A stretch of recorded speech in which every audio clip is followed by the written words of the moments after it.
Hello, everyone. Hello, everyone. My name is Jill Osborne. I am the president and founder of the Interstitial Cystitis Network. It is August 28th. It is a cool day here in California. It's almost noon Pacific time, and it is time to do a live IC support group meeting for patients who are struggling with interstitial cystitis, bladder pain syndrome, chronic pelvic pain, chronic prostatitis. If you are struggling with recurring urinary symptoms, this, my friends, is the support group meeting for you. I am going to be taking your questions today. We're also going to be talking quite a bit about IC Awareness Month, but most of all, it's about you. I want to give you the best information I can to make you strong, confident, and ready to walk into any doctor's office to defend yourself and take charge of your health care. That is the goal of this meeting. That is the goal of all of our meetings. Hello, Sherry. It's very, very nice to see you. I'm trying to set up my desktop here. There we go. Hello, Gina on YouTube. Hello, Donna on YouTube. It's very, very nice to see you. So we're simulcasting on YouTube and on Facebook. Wait a second. Did our Facebook feed? Oh, good. Woo! I thought I might have done something wrong. Hello, Barbara on YouTube. It's very, very nice to see you. Hello, Kathy, Courtney on Facebook. If you could go to your IC support groups online and let them know that we're taking questions today, that would be absolutely awesome. Awesome. Here, hold on one sec. So look at this. It's almost September. How crazy is that? I don't know about you guys, but this year has flown by. I'm just absolutely shocked. Hello, Angela. Hello, Shelly. So you guys, if you've got questions on IC, please feel free to go ahead and ask them right now in our comments. I just want you to know that I'm going to do my best to keep up, but sometimes we have a couple hundred comments, and if I miss it, please don't take it personally. And if you ever have any questions at all and I can't get to it online, you are absolutely welcome to give me a phone call at this phone number, 1-800-928-7496. Now, let me just explain what the Interstitial Cystitis Network is. We are a medical education company. We are a health publishing company. So our goal is to create good, useful materials that you can use. We are also the largest IC support group in the world. We work with about 200,000 patients a month in more than 90 countries on our website. And it's been a 25-year love affair that I have with the IC community. I am an IC patient too. I developed my first symptoms of IC in 7th and 8th grade when I had frequency urgency. I didn't have pain back then. I could not sit through class. And I still remember my mother embarrassingly having to tell one teacher, my beloved Mr. Thrift, who taught advanced science, because I was a nerd back then too, that he had to let the bus pull over and let me use the restroom. How embarrassing could that have been? I didn't have bladder pain, though, until I was 32. I am now older than that, as you can tell, quite a bit. All right. So anyway, I have spent the last 25 years learning about IC, studying IC. I have degrees in chemistry, pharmacology, drug development, and master's degree in psychology with a specialty in groups. So this is kind of like perfect for me. And I'm really, really, really happy to be here for you and happy to represent you. I also serve on the U.S. Army IC research panel and have done that for the last 8 years or so. So what you're going to hear from me, you're really not going to hear from a lot of other people because I kind of have my fingers on the pulse of all the new research that's happening. And although I have confidentiality agreements that I have signed, I'm going to be able to give you quite a bit more insight into what's happening in the IC world. One of the things that's really very exciting is a new research study that came out 2 months ago at the American Urology Association meeting. People are always saying, what's new? What's new in this world? And gosh, we have new things every single month, which is really exciting. But we do have a very new promising treatment that's underway called platelet-rich plasma. And basically what that is blood where the red blood cells have been removed. Thus, we are left with growth factors and stem cells. They have been using that now to treat quite a variety of other conditions. And we have our first research study, which now has applied it to interstitial cystitis with very, very successful results. And so for those of you out there wondering what's new, that is one of the things. It's very, very new and quite exciting. And let me just tell you, I'm actually, these are all research studies that I've reviewed in our summer magazine, the IC Optimist for ICN members. So for those of you who are members, you probably already have this. I am referring to page 15. Platelet-rich plasma treatment shows great promise for IC. And let's see. So it's a concentrate of plasma protein derived from whole blood. It is extremely rich in growth factors and cytokines, which regulate tissue reconstruction. It has been used to encourage healing of various soft tissues in the human body, as well as to assist in surgical wound healing. So we have researchers in Taiwan who did a study with 34 patients with IC who received 4 monthly intravesical injections of PRP. And let's see, of the 34 patients, 31 women, 3 men, 21 of them completed it. And their symptoms significantly decreased. Frequency and nocturia showed significant improvement. Let's see. And so they conclude that the repeated injection of platelet-rich plasma as a treatment for IC, it can be very, very effective. Obviously, more research needs to be done. But, guys, listen, I got to say, and I got to be really honest here, the Facebook platform is really difficult. And it's really difficult because there's just a lot of people who are kind of doom and gloom. And they say nothing good is happening. And they kind of perpetuate this perception that IC is untreatable and that uncurable and that there's no hope and that maybe even I don't know what I'm talking about, even though, hello, I do. I mean, I go to the conferences. I absolutely know what I'm talking about. When I provide information, I try to provide resources and research. And that is indeed a research study that was presented at the American Urology Association. So as you are building your knowledge on IC, I really, really, really need you to not use a support group as your sole source of knowledge, my friends. I need you to be grounded in facts. I need you to be grounded in research. I need you to be grounded in hard, well-known systems that work. And as an example, let me give you an example here. The American Urology 6-step treatment protocol for IC. Okay, this was released in 2011. This is like one of the best things that's ever happened to the IC world.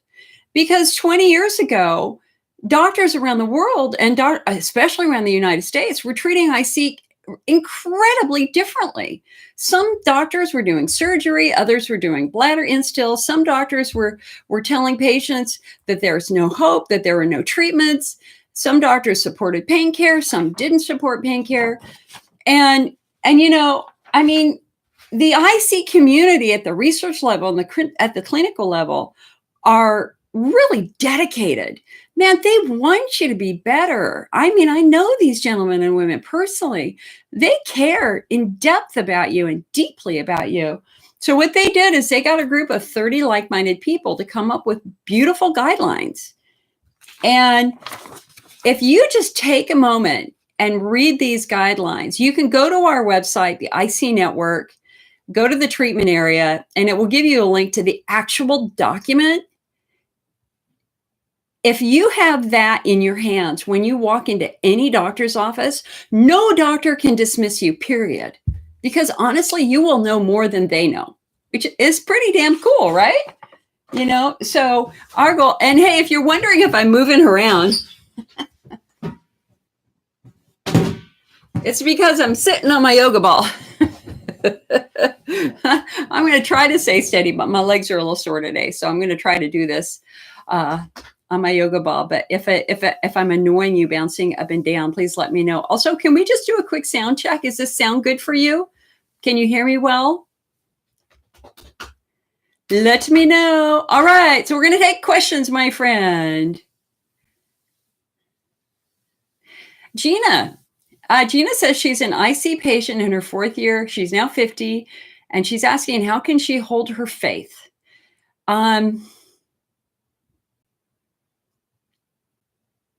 Boy, isn't there's so many things I want to say. You can have faith in your body. The human body is a miracle of growth and healing.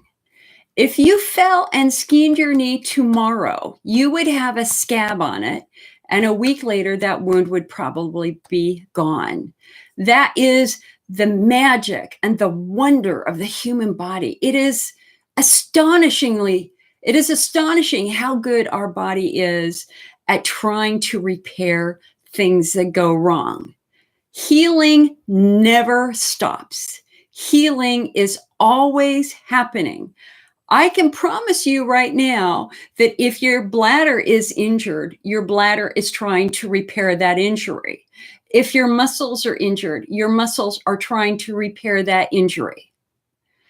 And so, the first thing you've got to always understand is that your body is a divine instrument that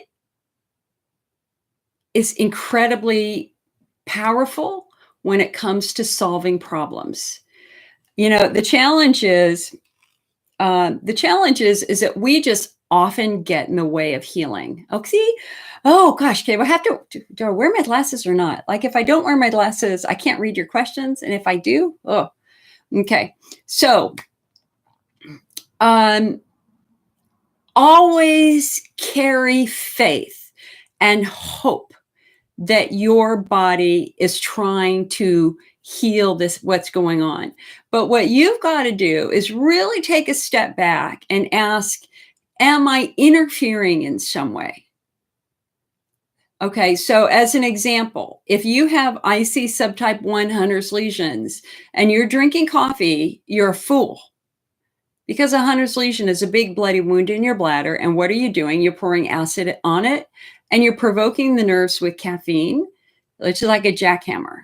If you've got significant bladder wall injury from chemotherapy, seriously, if your bladder looks like this and you got a lot of red spots, same thing is happening.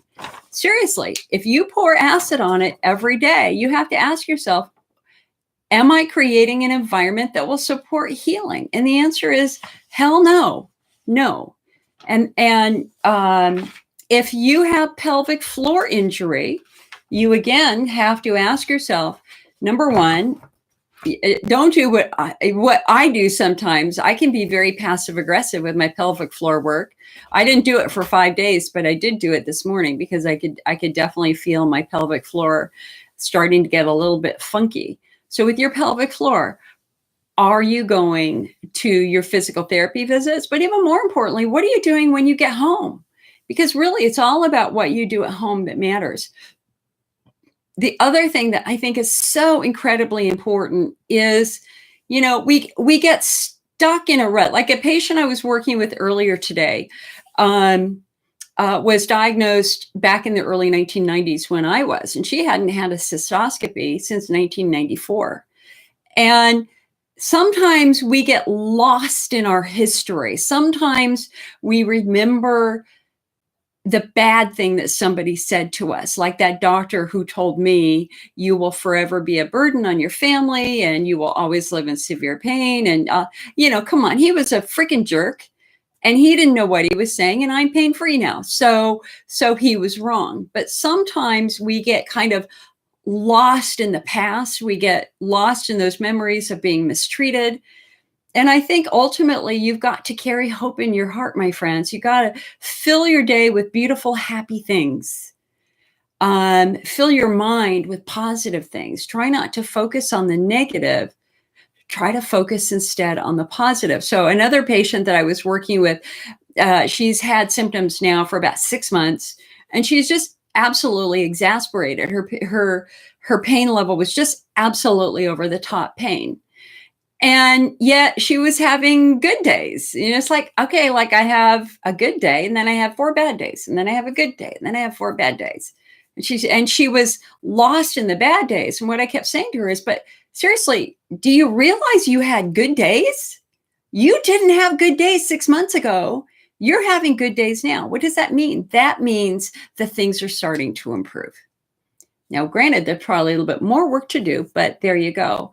I always say you need to do 3 things every day to nourish yourself. You need to do something to lift your spirits. And so for me, that's listening to Joel Osteen. For some of you, that might be hiking. It might be going and hugging a redwood, which I have been known to do, or going to church, or reading a book, or reading your Bible, or reading your Quran, whatever. Do something that will nourish your spirit. Do something also that will build your knowledge level. Okay. And so I want you to read a blog a day on our website or on another website, but let's build that knowledge level up. And then let's see. Most importantly, do something for 15 minutes every day that will nourish your body. I believe in reward therapy. If you're doing something hard, you deserve a reward, whether it's soaking in a bathtub, whether it's making some cookies, whether it is watching your favorite movie, whether it is pulling out your favorite book, whether it is doing a random act of kindness for a family member. Little steps. It's very easy to get lost in the big giant steps. We all understand that you can't fix it today, right now, in the next 2 hours. We want you to take little steps over time that will build your foundation so that you will gradually get better. All righty. So that's the way I would answer that question. And just fill your daily life, open the windows, let the sun shine in, put happy things in your daily life, love your animals, all that sort of stuff. And just know that healing is always happening. All right. Laura on YouTube asks, can many treatments cause permanent pain? For example, laser surgery? It's pretty rare. A treatment that has been known to cause permanent pain is silver nitrate or chlorpactin. Usually silver nitrate, which is an old bladder installation that is no longer done. Hydrodistension, if it is done incorrectly and it over-distends your bladder, then that also has a potential of leading to some long-term issues, which is why today in the American Urology Association guidelines, which I know you're going to read now, says we no longer do those types of distensions. We no longer do high pressure, long duration hydrodistensions that have the potential of damaging the bladder. And if you're wondering why the color's changing, it's because we have fog and smoke outside because we're in California and it's smoky. So when you see the colors going from orange to gray, that's just life in California right now.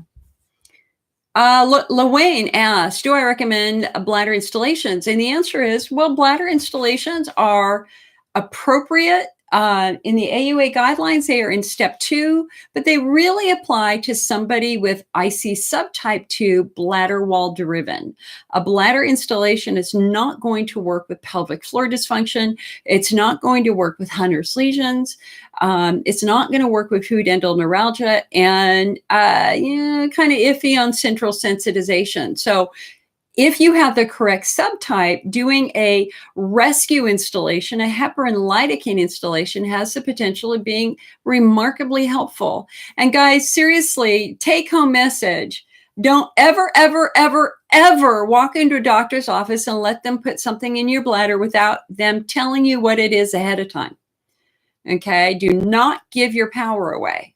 If a doctor says, hey, let's try silver nitrate, you're going to say, well, number one, what does it do? Is it an approved treatment for IC or is it a treatment for IC, and what are the risks? And again, in the AUA guidelines, silver nitrate is not even mentioned. We no longer strip the bladder. That's a bladder stripper. I don't want you to accidentally go have your bladder stripped because you're seeing a doctor who's 30 years older and hasn't been to a class in 30 years and doesn't know the new treatments, okay? Laura Galena says, can you determine interstitial cystitis through cystoscopy? If you're talking about a plain in-office cysto, usually not. Unless you've got a giant Hunter's lesion, they may be able to see that through a traditional cystoscopy. However, there is a new way of doing cystoscopy called narrowband imaging. Now, this is a device that is not available in most clinics now, but it's a much more focused viewing method that will allow a doctor to look more closely at your bladder wall without requiring a hydrodistension. So if a doctor is capable of doing narrowband imaging, that certainly would allow them to take a much closer look at your bladder wall. However, let's talk about something for a moment. And let me pull up this picture again. Okay, so this is a picture taken of a bladder with quote unquote IC during a hydrodistension cystoscopy. Now, if you go back to 1987, that was when the National Institutes of Health, the NIDDK, National Institutes of Health, released their first definition of IC. And I think it was that a patient must have frequency, urgency, one or two of frequency, urgency, pressure, pain. Pain is your bladder fills. And the identification of glomerations during hydrodistension. However, if you look at the new guidelines, they say that they no longer recommend this unless the diagnosis is in doubt. Why? Because it turns out the test itself can cause some of this bleeding. So you can get a false positive. Now, how do we know that? We had a research team 15 years ago, 16, 17 years ago, who asked women who were going through some sort of other procedure like a tubal ligation or something like that. They had no bladder symptoms. They asked them to have voluntarily a hydrodistension with cystoscopy, and this happened to normal bladders too. So, you know, generally an IC patient will probably have more redness, but our diagnosis of IC is really now made through your symptoms, the elimination of other potential causes, and of course, now that we have our subtyping, we're really strongly looking at the role of the pelvic floor.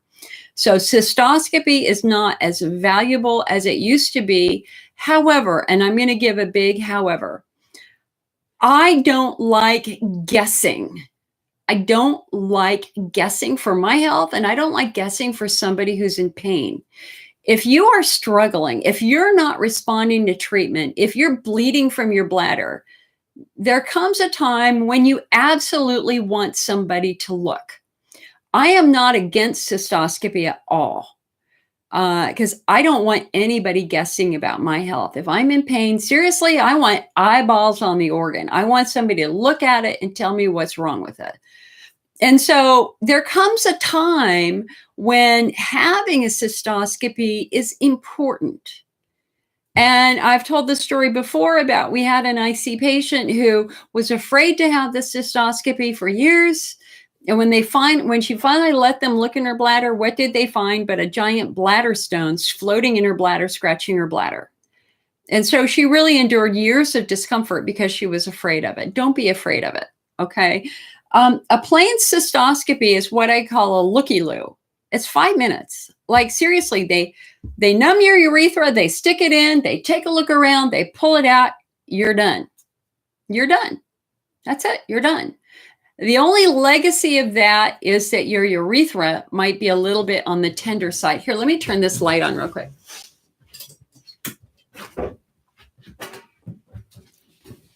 So, you know, I mean, I've had 2 of those. And as I said to her yesterday, I said, listen, if my urologist wanted to do a cystoscopy today, I'd do it. It doesn't scare me at all. All I know is that my urethra is going to burn for about 24 hours, but that does improve. However, That's very different from a hydrodistension with cystoscopy. If they want to stretch your bladder, fill it with fluid, drain it out, then that is done in the operating room as an outpatient procedure. And in that context, no, I would not agree to that as a test unless I had something significantly going on with me, because I don't want to traumatize those tissues a little bit more. But seriously, if I were bleeding profusely, yeah, I want them to look. I absolutely want them to look. Okay. Shelley says, what are your thoughts on medical marijuana? I'm for it. Hey, listen, the pain of IC can be agonizing, whether it's a muscle injury or a bladder wall injury or Hunter's lesion. I'm like you. I went through a good year of really agonizing pain before I got the right treatment.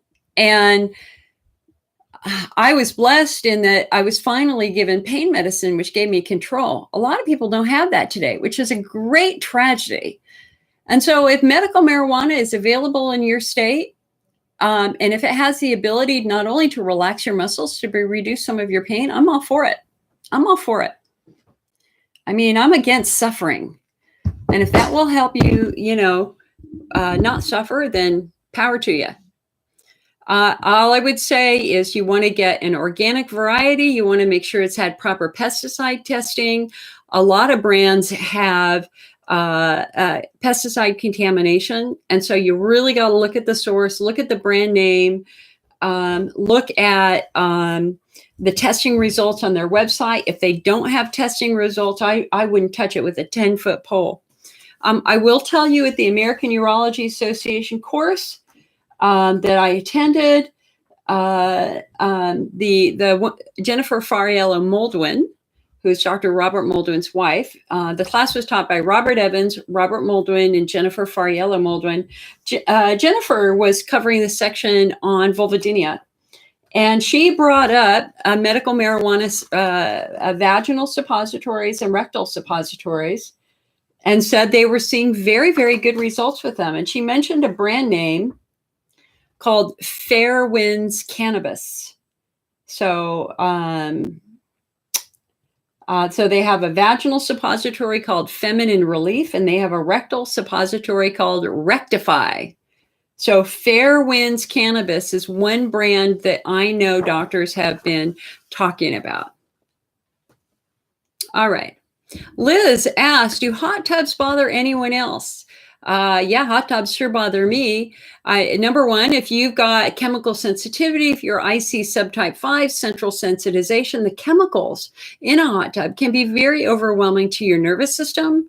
But we also have to remember that chemicals are sometimes not properly done anyway, and you have the potential of getting a chemical burn. That is indeed what caused my bladder pain for the first time, was a terrible pool accident, where the pool that I was training in when I was 32 made a massive mistake with their chemicals. I swam and swallowed massive levels of acid and woke up that night with what I thought was the world's worst bladder infection, which turned out to be a chemical burn. That was my diagnosis. And earlier this year, the Center for Disease Control actually released a study in which they talked about pool accidents, not only bacterial, but also chemical accidents. And you'd be amazed at the number of people who are injured by chemicals improperly administered in a pool. So if you have a home hot tub, you got to up your game, really learn about the chemistry a little bit more. But if you're using a public hot tub, I would really ask how it's being maintained, who's doing the chemicals, and you can even request a chemical test kit yourself. And test it yourself. And in fact, on our website, in our blog, I did an article last month on pool safety, and it has a link on how you can request a pool test kit for free. Courtney asks, is IC comorbid with high or low estrogen levels? IC is, let me answer a different way. The bladder wall is dependent upon estrogen.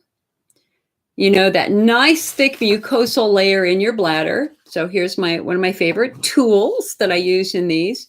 So here's a side shot of your bladder. So we've got nerves and blood vessels. We've got the urothelium, which are the cells of your bladder wall. And then this blue area is, in fact, your coating. So, the bladder is an amazing organ because it is the only organ in the human body designed to hold toxic waste. Because urine is body waste. Urine contains ammonia and urea and byproducts of chemicals that you've been exposed to and smoke and environmental things, right? So if you ask yourself, how can the bladder hold ammonia for hours and not get hurt? And the answer is the bladder is like your mouth. It is a hollow organ covered with wet mucus. Okay. And that's what this turquoise layer is right here. That's your normal mucosal barrier.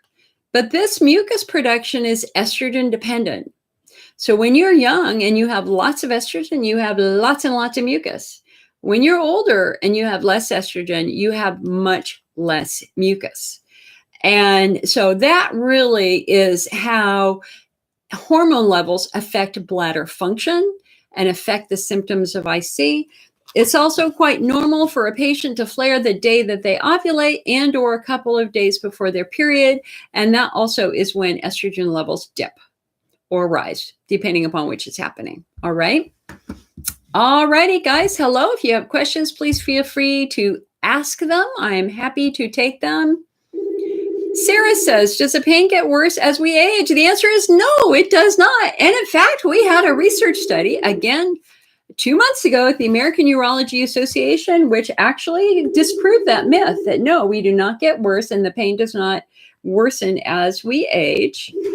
And that study was done by, and if you're calling, I'm not going to answer the phone. Don't call. Just leave a message. Let's see here. Let me get you that study here. Does bladder pain intensify as we age?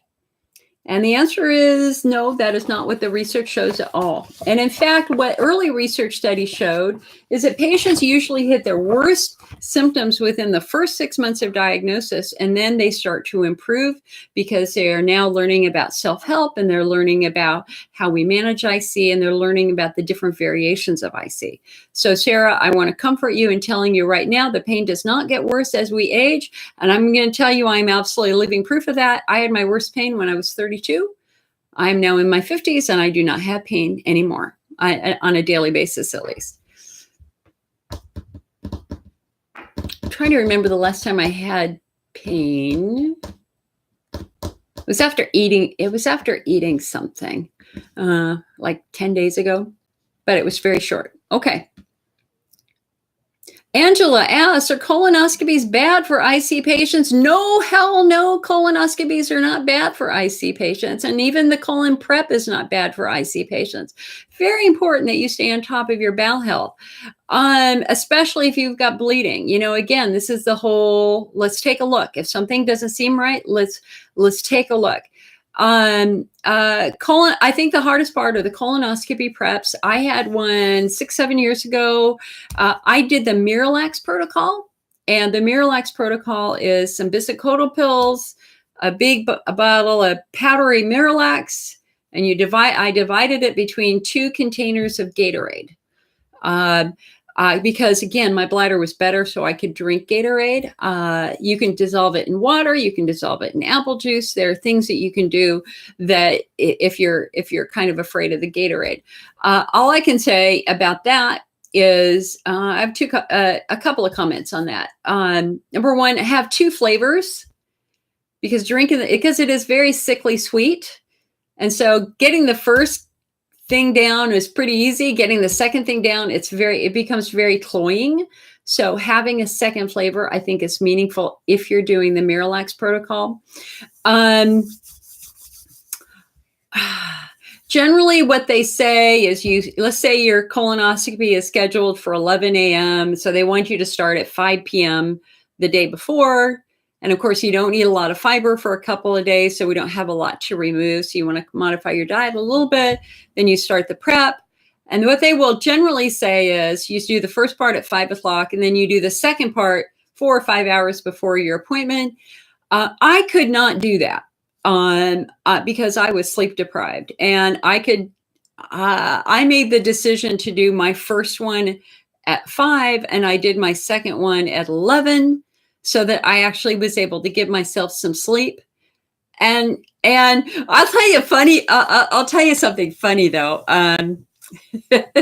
You know, um, nobody wants a colonoscopy, right? Nobody wants to do it. It's embarrassing.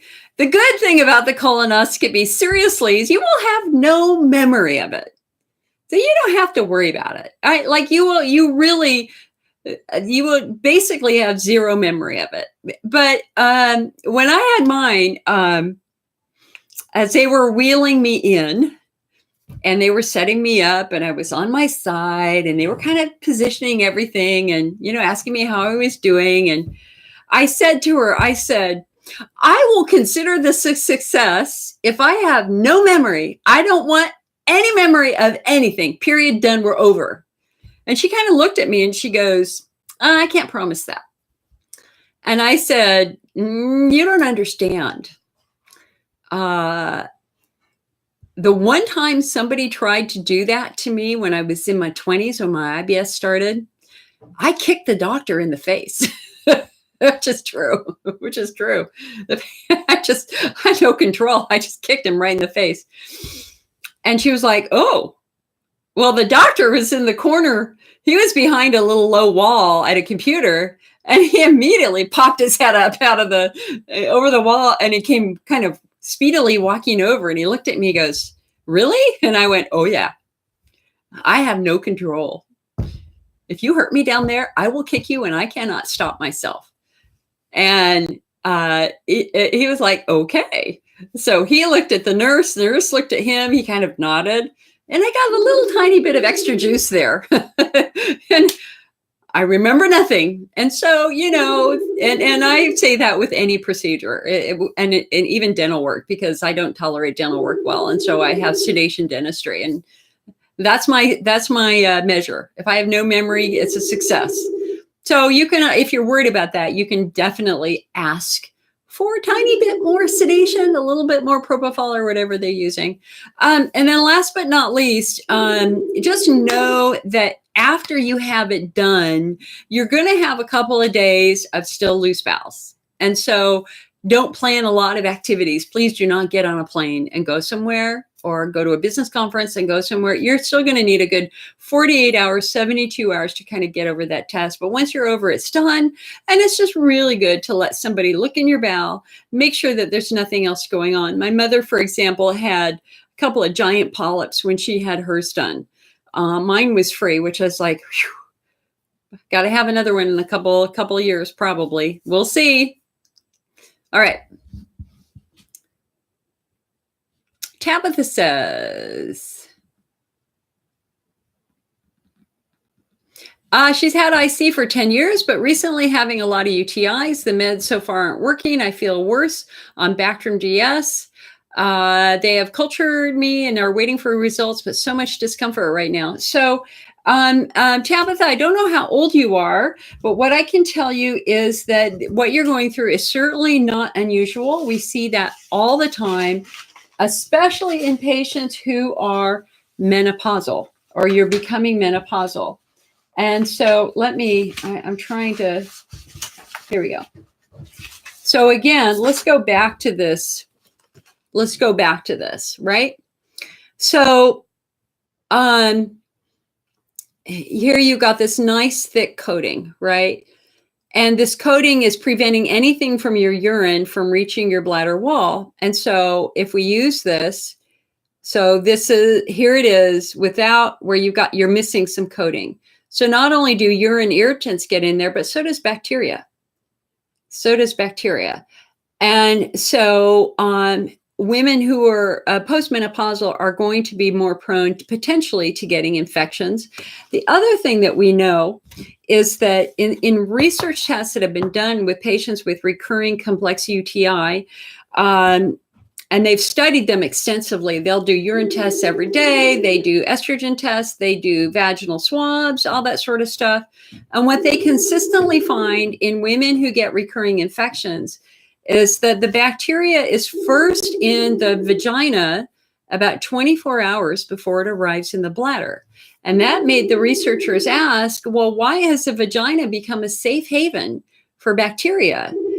And the answer again comes right back to menopause, that not only do you have this mucosal layer in your bladder, but you also have this mucosal layer in your vagina. So generally what they will do, in addition to your antibiotics, they will also give you a hormone cream to use vaginally, preferably a compounded estradiol cream, to try to help your body build a little bit more of a protective coating. Also, it's important to know that we now have a new way of testing urine that is much more effective than the old agar plates. And it's called next generation DNA urine testing. And I've been working with this company. The company that's doing it is called Microgen. I've been working with them for months now. And we have built a new website called bladderhealth.org where you can learn more about it with a lot of videos from doctors.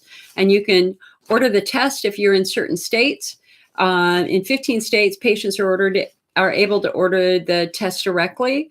So this is really ideal in your situation where you've had lots of recurring infections. The antibiotics are not working. They're coming back. That is exactly when this type of test is done. It is being used by IC researchers. It is being used by infectious disease specialists. It is being used in hospitals. This indeed is the future of urine testing. And it's also incredibly inexpensive. Years ago, this would have cost thousands of dollars. Now it costs just $199, and patients can order it on their own. I had it done myself earlier this year, and I thought it was fascinating.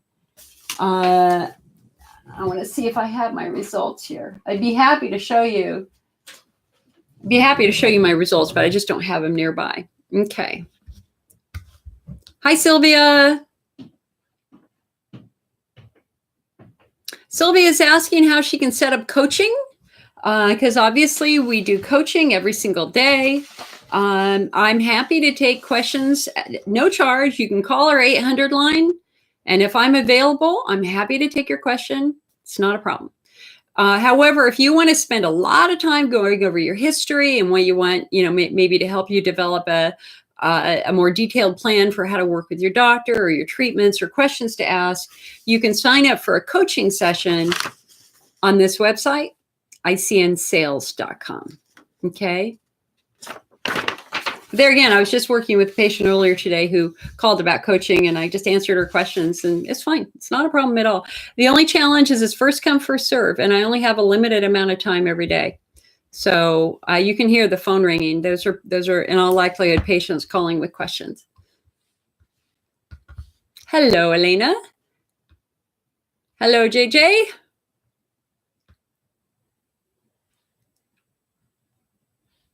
Monique says she started taking Myrbetrix 2 weeks ago today and having a horrible flare. So anytime you think a medication is triggering a flare, what you do is call your doctor, let them know, and then back off. Maybe stop it for a couple of days, see if your flare goes away. If it does, then we know it's a medication that's driving that flare. I haven't heard of a lot of flares with Myrbetrix, though, but it's certainly possible. It's certainly possible. We IC patients can be very, very chemically sensitive if you're IC subtype 5. I myself had a terrible reaction to Bactrim DS. I took one pill and my ears started roaring, and they've never stopped. They're not roaring anymore. I don't have a semi vibrating in my head like I did for 3 months. Now I just have a high-pitched electrical whine. But, we got to pay attention. You are the one that, you're living in your body.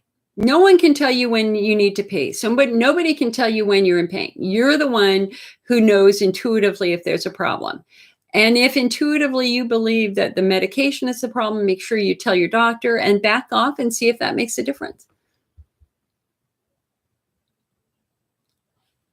Sherry says the sound and the video are not in alignment.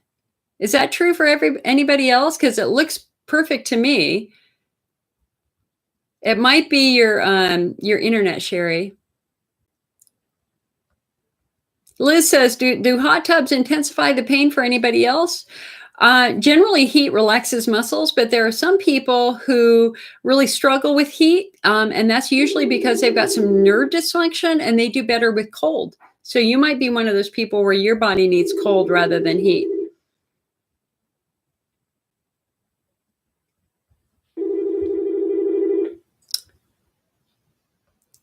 I'm just going through questions here. Somebody is very persistent in calling. Hold on. All right.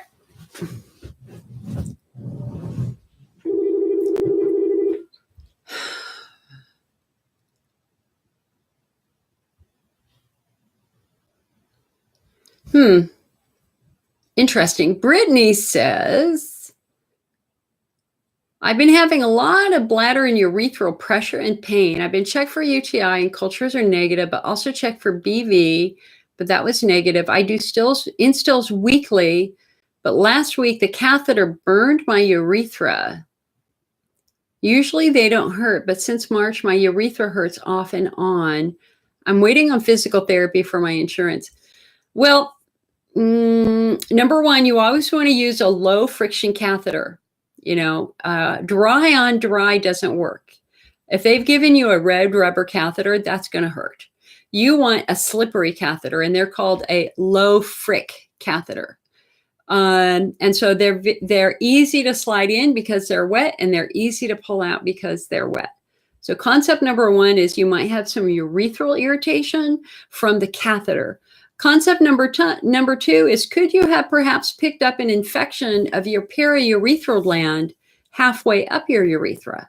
Could you have driven bacteria up into that gland? The periurethral gland in a woman is the equivalent of the male prostate. It is the female prostate, for lack of a better term.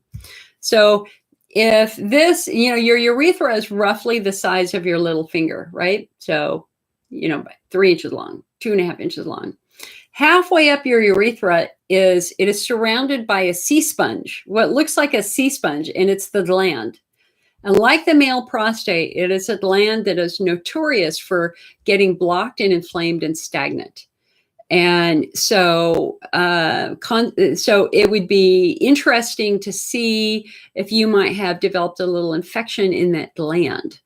The way you would know is through your vagina. Generally, what you could do is just, obviously with very well washed hands, insert your finger just about an inch into your vagina and rub on the front side. And if you feel a painful lump that feels like a deep pimple where you can feel it and it's on a nerve and it hurts, but it's nowhere near the surface and you can't do anything about it, that's what an infected periurethral gland feels like. So if you just go in about an inch and just gently rub the front side of your vaginal wall, if you feel any painful lumps, that could in fact be an infected periurethral gland. And then the third thing that we're going to look at, of course, is very, very tight muscles, because whenever you stick something in, your body's going to react, because your body says, hey, what the hell are you doing down there? Are you sticking something inside me? And your muscles are going, woo, woo, woo, woo, right? So I have to wonder if your muscles have just gotten very, very tight because of kind of the trauma of having those bladder installations, especially if you're a little awkward with it, a little bit rough with it. So having that pelvic floor exam sounds really, really good. Also, do not underestimate the role in chemicals in triggering urethral irritation. I will have urethral burning if I put on a pair of underwear washed in Tide or Cheer, like 5 minutes. Within 5 minutes, bam, it happens.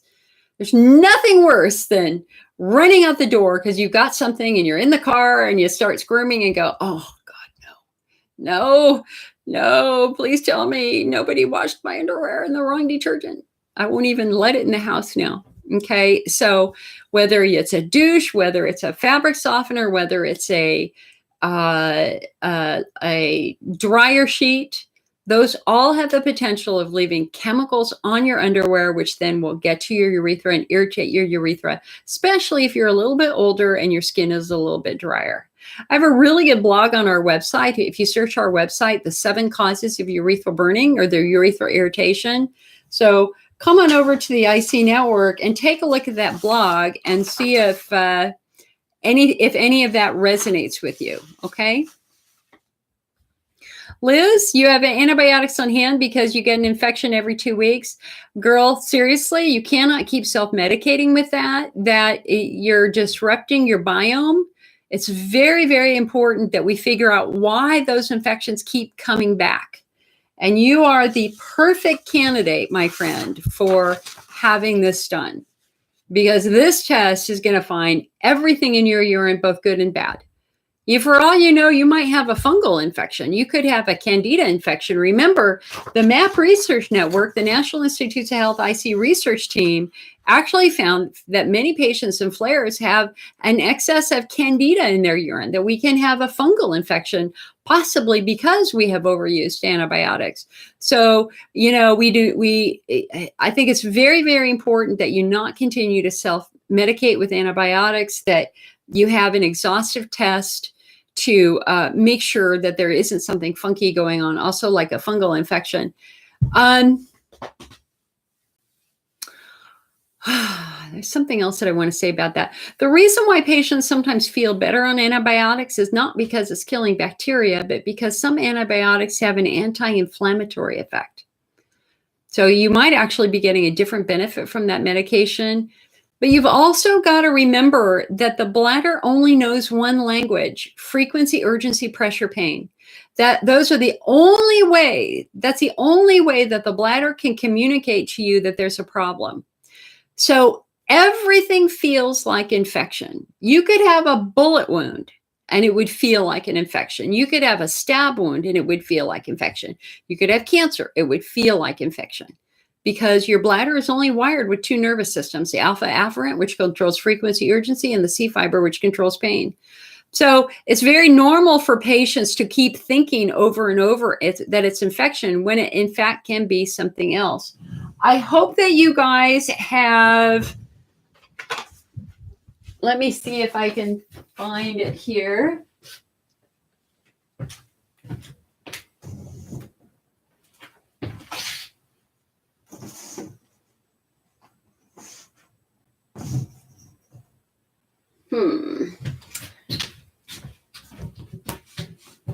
I have a demo of the azo urine test strips. I mean, at least have a pile of urinary test strips at home so that you can at least test your urine first. Let's deal with some facts here, and I like the facts data, not necessarily just, hey, I think I have infection, because I did that for a year. I thought I had infection. I mean, I had so many urine tests, it was unbelievable. And it took another year of doing home UTI tests before it really kind of resonated. Gosh, I really don't have infection. And I've only personally had one serious bladder infection in 25 years. So anyway, I believe you, hun. I mean, I'm not saying I don't believe anybody. I'm just trying to give you some foundational facts here, because there are women who do get recurring infections constantly. Brittany says, okay, well, I already did Brittany's question.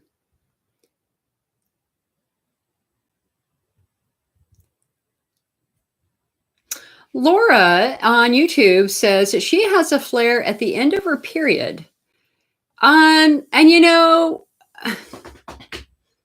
some patients are like that. I mean, most patients flare before their period, but there's certainly a population of patients who flare after their period. It's a smaller population, but again, that relates to a change in your hormone levels affecting the bladder wall and the sensitivity of the bladder wall. You can't let those freak you out. Okay, guys, listen.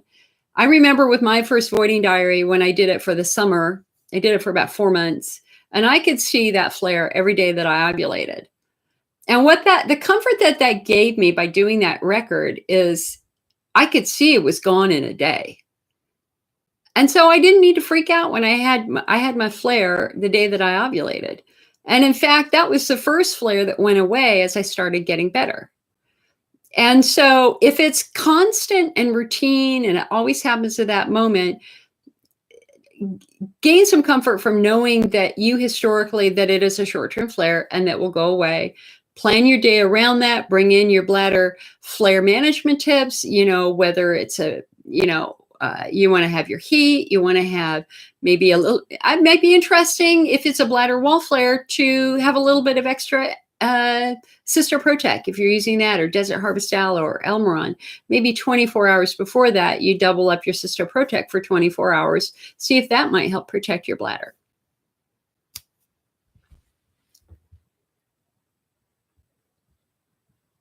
Elena says she's been in horrible pain for a month now after having a cystoscopy in a urology office. She said your bladder looked good.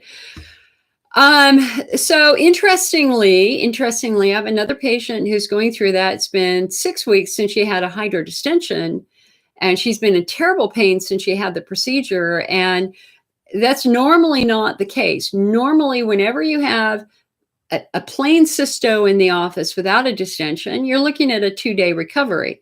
If they're doing a hydrodistension with cystoscopy, you're looking at a week, maybe for some people 2 weeks, but generally it's not a long-term flare.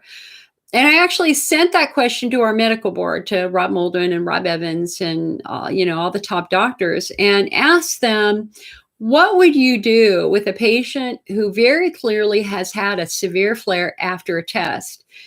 And every single one of them said, we go back and look because it can be that the bladder was damaged in some way. And so, Elena, if I were you, again, if this pain is since the test itself, number one, we think infection. Because anytime you put an instrument up any orifice in your body, you have the potential of introducing bacteria. So could you have developed a nosocomial infection? Nosocomial means hospital-acquired, medical-acquired. So could you have picked up an infection from the instrument itself? Absolutely, you could have. So we want to have your urine tested. And number two, I think you want to call that doctor and say, listen, I don't know what happened during that test, but my pain is absolutely off the charts. I need you to look and make sure nothing else happened. Chantel, I've been diagnosed with trichinitis and due to see a urologist tomorrow. Is anything I can ask treatment-wise? All right. So this is a very, very good question. So what is trichinitis? So in your bladder has 3 holes. Okay. So your bladder, let me see if I can draw it. Hold on. Here we go.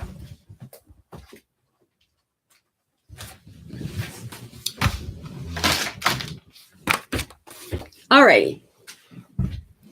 So let me draw this for you.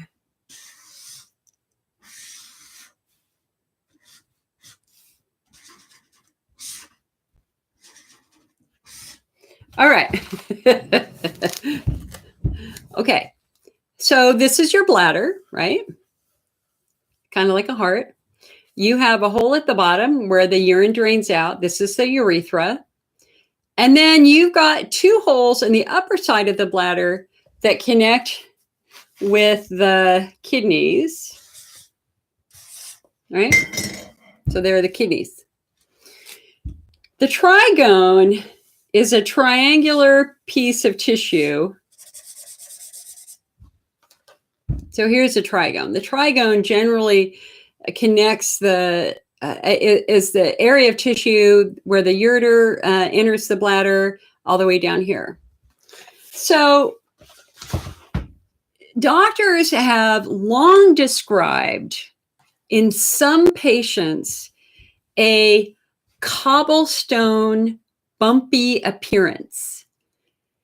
And there was this perception that was bad. And so many doctors embarked on a campaign to get rid of the bumps. And that's how they define trichinitis, is that it was an irritation of the trigone area demonstrated by a bumpy appearance, a cobblestone-like appearance. And I remember when I started the IC Network and I was building all of our educational materials, I spent a lot of time researching trichinitis. And basically, there's a completely different school of thought, and that is that a cobblestone-like appearance is fairly normal and does not merit additional treatment. So if you had a cobblestone-like appearance to your trigone, but you have no other symptoms, most people would say that's not worth treating. You're actively symptomatic. The question, though, is you are symptomatic. You might have frequency urgency. So the question is it being driven by the trigone, or is it being driven by all the nerves in your bladder, the alpha afferents and the C fibers? Generally, you would focus on bladder wall specific therapies. And so we're talking rescue instills, maybe doing a rescue installation, heparin, lidocaine. Again, we're not going to do silver nitrate. We're not going to do chlorpactin. We're also really rarely using DMSO now. DMSO is falling out of favor. Instead, we want to do a therapy that makes you feel better, whereas DMSO often makes you feel worse. And so a rescue instill, which has lidocaine, which numbs your bladder so that you walk out of the doctor's office generally feeling much better. That is kind of industry standard now. There are some patients who react to lidocaine and they feel worse, and because they're sensitive to lidocaine, so they instead might have Marcaine. So with trichonitis, again, we're thinking following the diet, making sure you're not irritating your bladder wall. And is it worth lasering it or anything like that? Most people would say no, unless it was very, very, very abnormal. And you could search it, Google it. Google trichonitis and see what they say. Don't just Google treatments. Google what is trichonitis, and you'll see interesting debates about it. Okay, so that's my best suggestion for you, Chantel. Monique says, you had your last hydrodistension 3 years ago. You've been in a horrible flare for 3 years. Was told your bladder was too thick. So,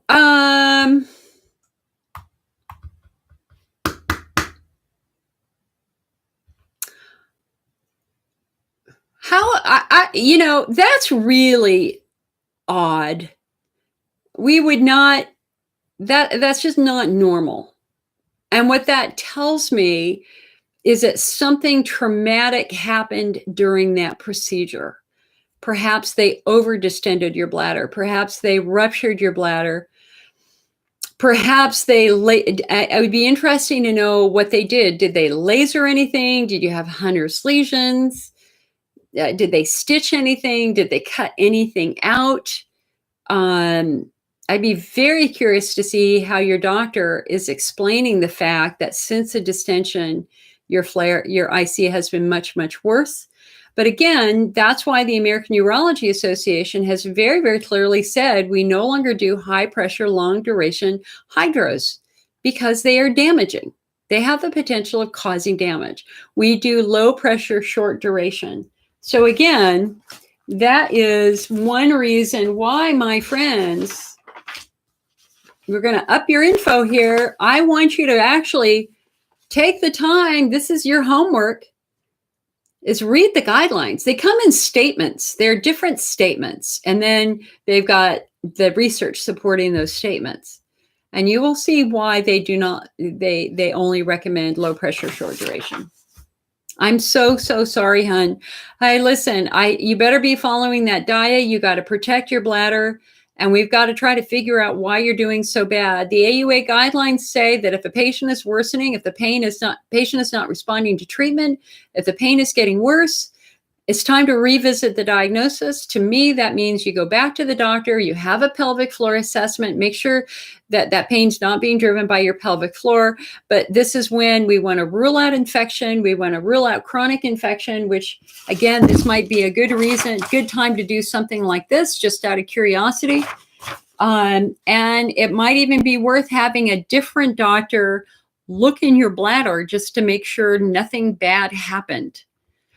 We had one patient who had a stitch in her bladder wall that did not dissolve. And when they went in and they found the stitch and they removed it, her symptoms went away. So I don't remember what surgery she had that ended up with a stitch, but she did have a stitch.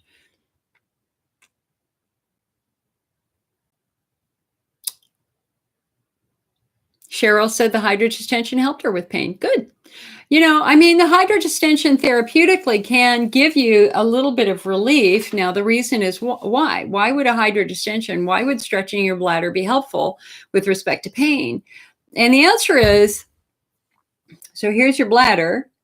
When you stretch it, you're actually breaking the nerves. You're temporarily breaking the nerves. So when you've broken those nerves, you don't feel that pain. But the challenge, of course, is that those nerves grow back.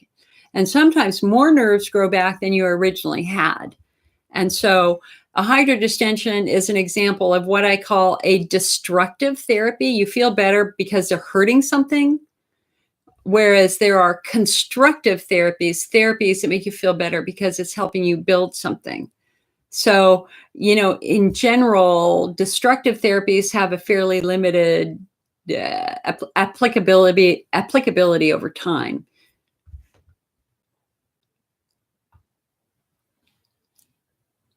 Sylvia says, do I believe that there's hope for you for a better quality of life? Absolutely. And I want you to call me.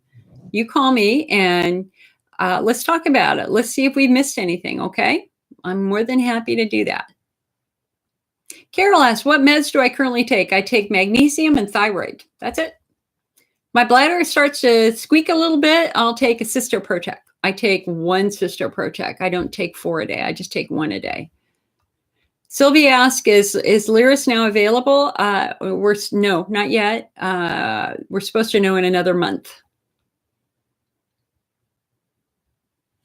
Sherry says, it's hard to believe that bladder pain doesn't get worse as we age. I know, but it doesn't.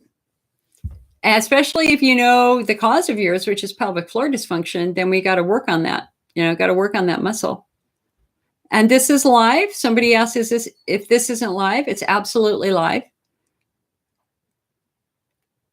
Courtney says, my hormone levels are crazy. My hair is falling out. Yeah, my hair started falling out this summer when they messed up my thyroid.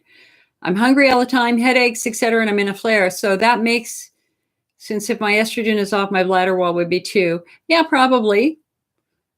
And if the Elmeron is making your hair fall out, again, you can try other bladder coating effects. If a medication ever interferes to any great degree with your quality of life, then that's when you ask a doctor, what else can we do besides this? Because this is making me miserable. Hair loss is one of the rare side effects of Elmeron. I think the research was 3 to 5% of patients taking Elmeron might have hair loss. I actually think it's a little bit more than that, but not a lot more than that. And Courtney, honestly, you really need to get back to your doctor and try to figure that out. I would wonder if your thyroid is a little bit funky. Maybe getting your estrogen levels tested, that might be reasonable, but there's going to be a reason why you're hungry all the time. Could you be diabetic? Are you not eating enough? It would be, I think that's absolutely worth a couple of doctor visits to try to figure that out. Stephanie says she went to the doctor and the doctor said it's not painful and it's all a urinary tract infection. All right, so Stephanie, seriously, my friend, this is what you do. You go to the American Urology Association website. I have a link on it on our webpage, and you print out the 60-page IC guidelines for that doctor. Okay? It's absurd that he would say it's all UTI. It's not UTI at all. He just doesn't know. He hasn't researched it. This is where we are ambassadors. We are ambassadors not only for ourselves, but for other doctors. Seriously, people, print out 2 of them. Actually, more than that. Print out 5 of them. 1 for you, highlight it, read it, memorize it. The pain section alone is worth it. The pain section is fantastic in this document because they absolutely support and demand compassionate pain care for patients with IC. But then have copies of it and hand it out to doctors who just don't know. You will be our ambassador because, hello, IC Awareness Month starts in just a couple of days. And that's exactly what we do during IC Awareness Month is we educate others. Let me just talk a moment about IC Awareness Month. I mean, seriously, if not you, who? If not you, who? Our job is to not only advocate for ourselves, but advocate for patients who will be diagnosed in 10 or 20 years, children, teenagers. If you're not being treated well, if you're being disrespected, if you have doctors who are saying things like that, this is a time when we tell our stories. If you come over to icawareness.org, our theme this year is compassionate pain care, but it's also about respect. because that is happening far too often. What we're seeing now is more and more patients being referred to pain doctors, and pain doctors not having a clue, and they're saying stupid things like that. And so I need you to do your bits, people. I mean, seriously, there's no drug company paying for this. I see patients like you and me printing out the press release and sending it to our local paper and telling them what our life has been like in this community, telling them how we were disrespected, telling them how the store refused to let us use the restroom, even though we were crying in pain, or telling them how doctor after doctor after doctor told us it was all in our head, despite the fact that the National Institutes of Health says this is a real disease. And so we have a lot of really important things that you can do over there. We've got a press release you can print out and send. We have daily facts that you can post on your Facebook page. I've got 30 daily facts in there, different aspects of IC that we really want you to spread across the internet. We have a fabulous poster contest, and our winners get iPads or Kindles is your choice. This is our winning poster from last year. And so we are now taking entries for our poster contest. We also have hysterical memes that we share online. And hello, this is also when we say thank you to doctors who are treating us well. So you can nominate your doctor, nominate your nurse, nominate your physical therapist for our Provider of the Year awards. So we have a Doctor of the Year, we have a Nurse of the Year, and we have a Provider of the Year. Nominations are now open. So again, come on over to icawareness.org and let's kick some butt together. Okay, let's kick some butt together. People ask about the color for IC awareness. It is teal. It has always been teal. The color was first selected decades ago in the first Elmeron campaigns. And then when I took over IC Awareness Week and then IC Awareness Month, we had a vote on the internet. We had, I don't even remember how many votes we had. We had probably 700 or 800 votes. Where we asked people what color they wanted for IC Awareness Month, and teal was again the resounding choice. Some people say dark blue, some people say green. It's not, it's teal, and that is the color we've used now for decades. Okay, so that is the color of IC Awareness Month. Carmen says the only thing that has helped me with pain has been hydrodistension and cauterizing the ulcers. All right, yeah, because you got ulcers. Ulcers are coming from nerves, and so ulcers, Hunner's lesions require lesion-specific treatment. And how do we do that? We can cauterize, or we can inject it with a steroid, triamcinolone, or we can use the Lyris medical device. That's in fact the most excitement treatment research that's been done in the last decade or two is this new medical device, Lyris, which has actually healed Hunner's lesions in just 2 weeks. And that is going through FDA approval right now. And so, Carmen, again, for you, you've got to focus on lesion-specific treatment. So your next step would be triamcinolone and or Lyris. And please, please, please be following the IC diet, because when you have lesions, your bladder is much more vulnerable. You're welcome, Jennifer. Jennifer says, thank you for the information on the subtypes. Yeah, I mean, subtypes are awesome. They're helping so much. Carol asks, how do you get pain-free? Well, the first question, Carol, is figuring out what's causing your pain. Is it bladder wall pain or pelvic floor pain? We have something called the subtypes of IC. So before we can talk about treatments, we have to talk about what is causing your pain. So let me go over that. So let me just give you context here. If you were to visit any support group, you would very quickly see diversity. Some patients have Hunner's lesions, others don't. Others have normal bladders. Both could be diagnosed with IC, yet clearly we're very different. Some patients have agonizing pain. Others only have frequency urgency. Both would be diagnosed with IC, yet clearly they're very different. Some patients have a lot of related conditions like irritable bowel and vulvodynia, low thyroid, you name it, there's a lot. Others have absolutely no related conditions. Both would be diagnosed with IC, yet clearly they're very different.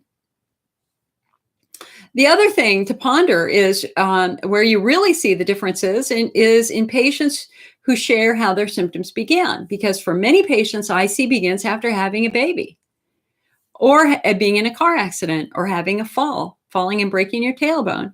Other patients report that their IC began after chemotherapy. Both could be diagnosed with IC, yet clearly they are very, very different. So for the last 10 years or so, urologists and researchers around the world have been trying to define these subtypes. They call them subtypes or phenotypes. So the first subtyping system was created at the Cleveland Clinic and up in Canada. It's called U-Point. That was created about 8 or 9 years ago. The Canadian Urology Association now uses that in their guidelines for IC. The second subtyping system was called Input. It's a variation of U-Point. Not too many people use Input. The third subtyping system that was created is the one that we use because I think it nails it. And it was proposed by Dr. Christopher Payne, and he proposes 5 subtypes of IC. Now, let me explain context. A couple of years ago, he wrote a very provocative article in which he said IC patients should be treated like cancer patients. And I was like, oh, don't you say the C word. Don't you dare say cancer. There is no connection between IC and cancer. Let's not scare patients. But when you actually read the article, he said, no. Think about it this way. When someone is diagnosed with cancer, they're given a very, very specific diagnosis. They're told that they have cancer of the left breast that is estrogen dependent type 1, 2, 3, or prostate cancer type 3, 4, 5. Or for me last year with uterine cancer, complex endometrial hyperplasia with atypia, and a vague architectural complex, which means tumors were starting to build. And he argues that when somebody is diagnosed with cancer, their diagnosis is so specific that the treatments are very logical. They're very logical. You know intuitively what to do next when you're given a very specific diagnosis of cancer. So like for mine, the logical step was a hysterectomy, and that's exactly what we did very, very quickly. And he says, the problem with the diagnosis of IC is it's not intuitive. It doesn't tell you what to do next. It doesn't tell your doctor logically what to do next. And he argues for specificity. He says, you know what, let's just create a more specific diagnosis so that we can direct you to the most reliable treatments for your presentation. So he proposes 5 subtypes. IC subtype 1, Hunner's lesions. Now, everybody in the world agrees that patients with Hunner's lesions are completely different from everyone else. And how do we know that? We know that by biopsy results. And in fact, it's the European Society for the Study of IC and Bladder Pain that has made really the best arguments for that. We know that pathologically, Hunner's lesion patients have massive inflammation in their bladder. And again, at the AUA conference, we had more studies showing how different Hunner's lesion patients are. Interestingly, Hunner's lesions have been connected to a virus. So we now know that for some patients, Hunner's lesions are viral in nature. Not for all of them, but for some. And that's very cutting edge, very new. The 3 viruses that have been found in patients with Hunner's lesions are the polyoma BK virus. This is a virus that we all have. It is not a sexually transmitted disease in any way, shape, or form. It is a virus that lives as part of our urinary biome, and it is a virus that is normally silent unless we are immune compromised. If we are immune compromised, that virus gets turned on and it causes bleeding ulcers. The second virus is the human papilloma virus, and the third virus is the Epstein-Barr virus. That was found 2 months ago, or released 2 months ago. Okay, so if you have Hunner's lesions, you are very different from everybody else. You deserve your own research. There's a movement to create this as its own unique disease. I absolutely support that. And you have to focus on Hunner's lesion specific therapies. Okay.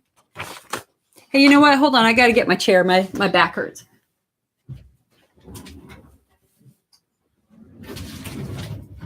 All right.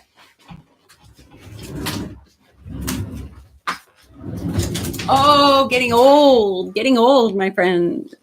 My back does not like me. This is my lumbar. All right. Oh, yes, that feels so much better. Okay, IC subtype 2 is bladder wall driven. So these are the patients who have the equivalent of a bladder injury, bladder trauma, or maybe chronic infection. And Chris Payne argues in his system that there are subtypes.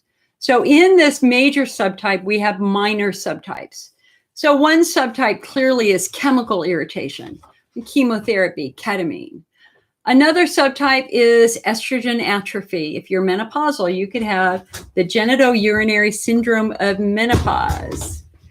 Or we now believe, well, I mean, we've always believed this, that there's a smaller group of patients who might actually have a chronic infection. The question is what type of infection? So now we know, again, that some patients have yeast infections. So I know that 20 years ago, everybody was doing the Dr. Paul Fugazzotto protocol, focusing on bacteria. But now we know that actually fungi can actually cause bladder wall trauma. So we know your bladder wall is driving your pain. If you have pain as your bladder fills with urine that is relieved by urination. So the fuller you get, the worse you feel. And as soon as you pee, there's a sense of relief. Now, of course, patients with Hunter's lesions also have that too. But I mean, that's just a commonality. When you've got trauma to your bladder wall, the fuller your bladder gets, the worse you feel. And so, again, if you look at this picture, this is a really good example. Think about it. As your bladder fills, urine gets fuller and fuller and fuller, and it gets into all of these wounds. And that's why your bladder screams when it's full. And then as soon as you pee, urine is off of those wounds, and there's a profound sense of relief. Now, that relief might only last for 5 minutes, but it's an obvious sense of relief. Okay? IC subtype 3 is, actually, let's go back to subtype 2. So this is the perfect model for IC subtype 2 bladder wall injury. So again, when you have a bladder wall injury, the components of urine break through the mucosal layer of your bladder, reach the cells of your bladder, and cause damage and cause irritation. Okay? All right. So there's more I could say there, but we just keep it simple. Okay, IC subtype 3, pelvic floor driven. So these are the patients whose symptoms begin after a muscle trauma, having a baby, a car accident, a fall.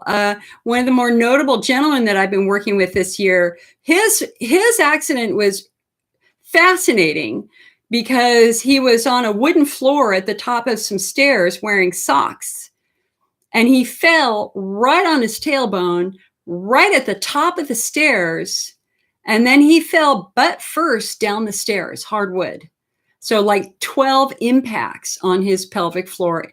And I think he broke his tailbone. And literally the next day, he had all the urinary symptoms we associate with IC, frequency, urgency, pressure, pain. But in his case, it was clearly pelvic floor injury. One of the biggest risk factors of this are people with a history of athletics. So if you were a child athlete, for me, I was a tennis player, and I have a profoundly damaged piriformis muscle, SI joint, from playing tennis competitively for so long. Wrestling, football players, gymnasts, if you were a gymnast, dancers, ice skaters, or I was working with a paratrooper, a man who was career Army. He was, I think, a Ranger, and he had done dozens and dozens and dozens of jumps with parachute, out of planes with a parachute. And I asked him, I said, well, how many times did you sustain, an injury when you landed? He goes, too many to count. And his prostate symptoms were actually being driven by very, very tight pelvic floor muscles. Okay. So how are the symptoms different? Well, number one, you have frequency, urgency, pressure, pain. But rather than having pain before you pee, you tend to have pain after you're done peeing for some patients. Not all, but some patients. Bladder wall pain is very sharp and shrill. Pelvic floor pain tends to be duller. It tends to be achier. Sometimes you feel like you're carrying a bowling ball around in your pelvis. It's very heavy. Sometimes you feel a downward sensation. Sometimes you feel an upward sensation. After my hysterectomy, I had levator ani spasms for 10 months. And it felt like there was a hand up my vagina that was just going, randomly, just squeezing, like pulling, squeezing and pulling. And that was a levator ani spasm of my pelvic floor. But the hallmark symptom of somebody with pelvic floor dysfunction is you cannot start your stream right away. That when you go to pee, you can't. Like you hesitate 5, 10, 15, 20, 30 seconds.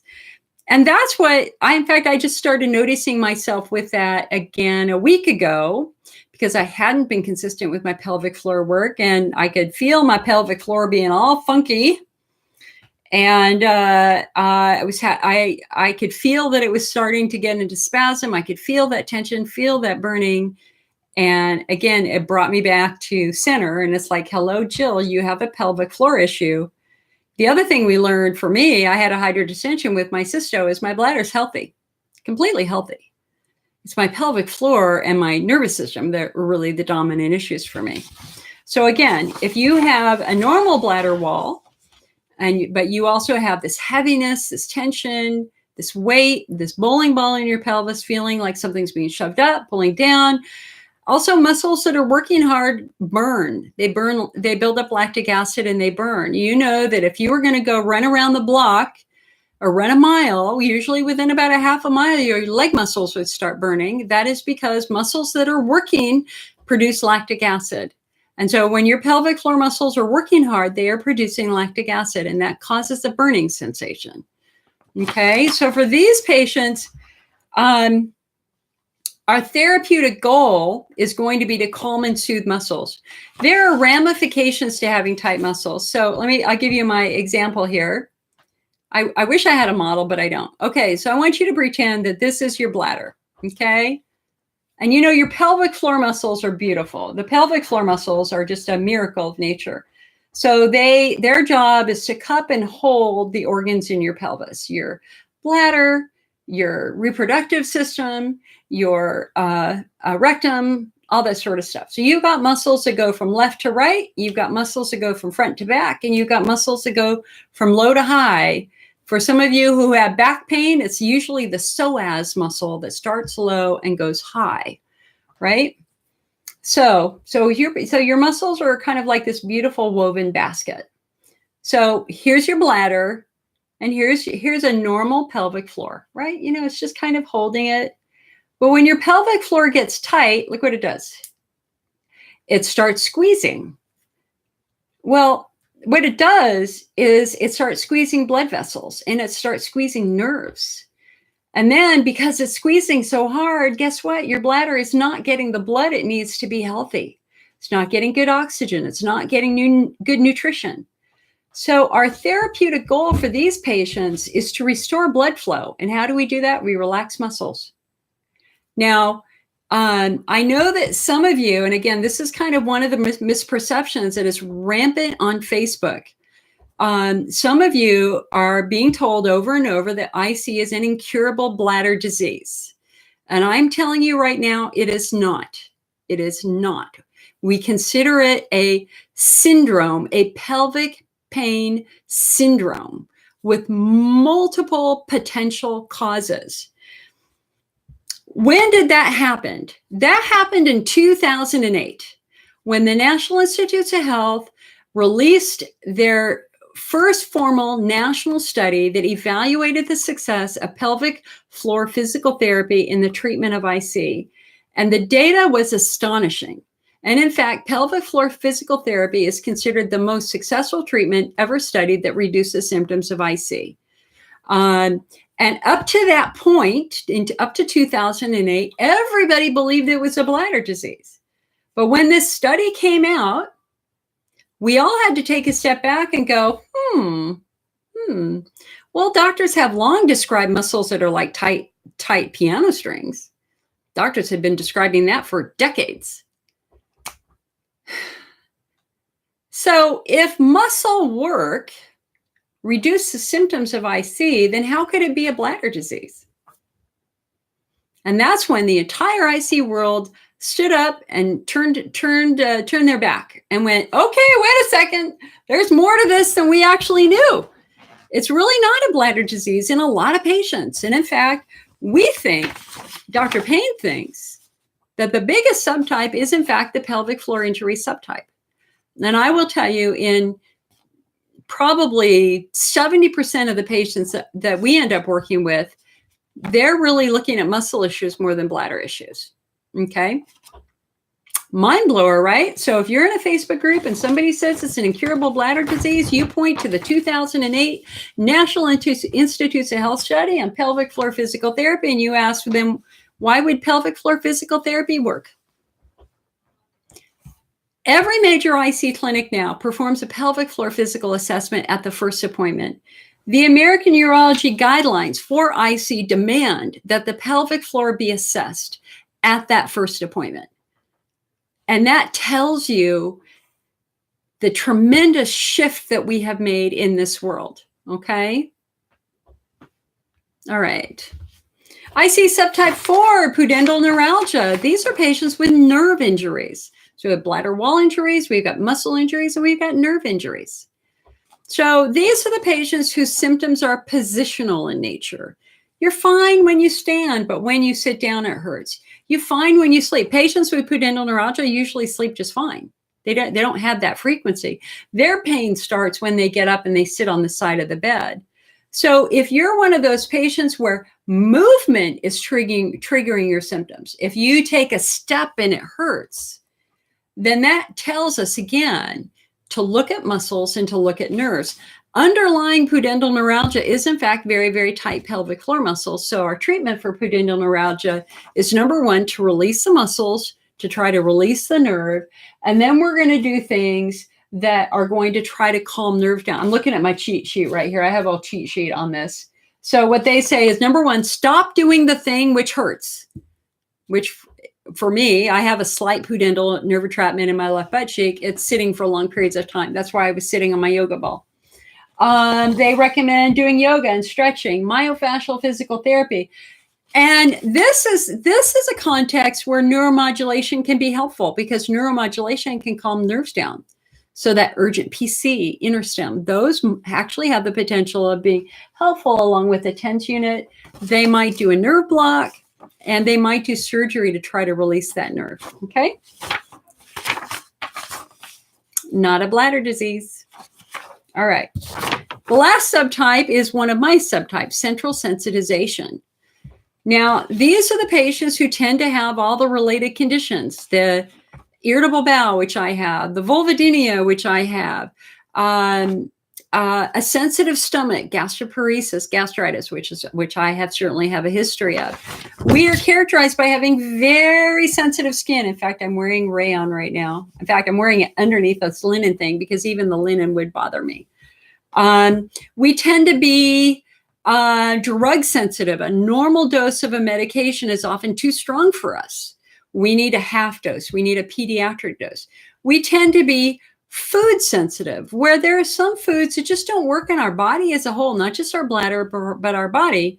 And so for me, it's oatmeal kills me, gives me bowel spasms for days, and chocolate kills me, bowel spasms for days. We tend to have an incredibly sensitive sense of smell. We can smell things that other people can't smell, and smells really have the potential of driving us crazy. It's so weird that smells hurt. But I know that I had, we have one room, I care for my elderly parents who are in their 90s. We have carpet in their bedroom because they fall, and we need them to fall on something soft. And I tried to have it cleaned. I did have it cleaned, and I talked with the company and said, you may only use steam. You may not put anything else in it, period. Just water, because I'm so freaking sensitive. And they were like, fine, not a problem. The guy comes out. Again, I say, you may not put anything in the water. I am very sensitive. Please don't do it. He's fine. Don't do it. I'm sitting here working when this, cloud of something enters. And it immediately gave me asthma, right? And I go running in there saying, what are you doing? you put something in that. And he goes, yeah, I just put something in it that the office sent, that the central office sent last week and told us to try. And I'm like, dude, seriously, I told you you couldn't do that. And I had to run out of my house, and I was gasping to breathe on my driveway as he followed me out, and he goes, oh my God, I didn't believe you. Okay, that's life for somebody with central sensitization. We can even be visually sensitive, where if there's a funky pattern in a carpet or wallpaper, we have to close our eyes and turn away. Okay, so what does this mean? This means for many of us, it's inherited. My mother has IC. My sister has IC, or central sensitization. My aunt, my cousin, my grandmother. It goes back generations in my family. Hello, I'm a redhead from Norway and Sweden. Okay. So central sensitization is usually inherited, and it's the gift of our ancestors that for some reason in our ancestral tree, they needed to be sensitive to survive, to maybe find food, or to smell bad food, or to smell a predator. So we don't look at this as a disease at all. This is just the reality of our biology and our anatomy. And the challenge when you're sensitive is that life in 2018 is filled with a lot of triggers. The chemicals in our daily life are astonishing. And for somebody who's sensitive, that's very provocative, whether it's chemicals in food, whether it's environmental chemicals, toxic chemicals, things that come from China, whatever. You know what I'm talking about. Chairs that are gassing off, carpets that are gassing off. Our body does not have good defenses for that. It just doesn't have good defenses for that. So when you have central sensitization, you have to understand that you're wired differently, that you're going to be a little bit more reactive to irritants and chemicals. Thus, your goal on a daily basis is to calm and soothe your nervous system. And so treatments for this, let's see. You have to focus on calming your nerves. We want... How do I want to say this?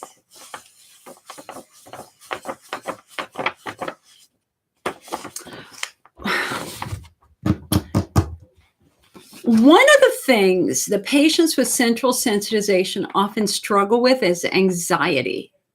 Anxiety. And I have had anxiety my whole life. And, you know, I was always kind of the perception that anxiety was a mental illness, and you had to go to a therapist, and you had to figure out what happened in your childhood that made you anxious, yada, yada, yada. And it never made sense until we learned about this. And I took a class taught at our local Kaiser hospital that was developed by a surgeon with anxiety for his son with anxiety. And he explained anxiety as a sensitivity to adrenaline, that we not only are reactive to chemicals in our daily lives, but we also, our body kind of overreacts to some of the chemicals that are in our body, specifically adrenaline. And so the point of the class was to teach us how to control our adrenaline levels. And I will tell you that since I've taken that class, I have not had a panic attack. Even on the way to the hospital facing emergency surgery for cancer last year, no panic attack, because I knew exactly what to do to keep my adrenaline levels low. Let me just give you a quick guide. If you have central sensitization and you struggle with anxiety, the way that we control anxiety is to physically control adrenaline molecules in our bloodstream.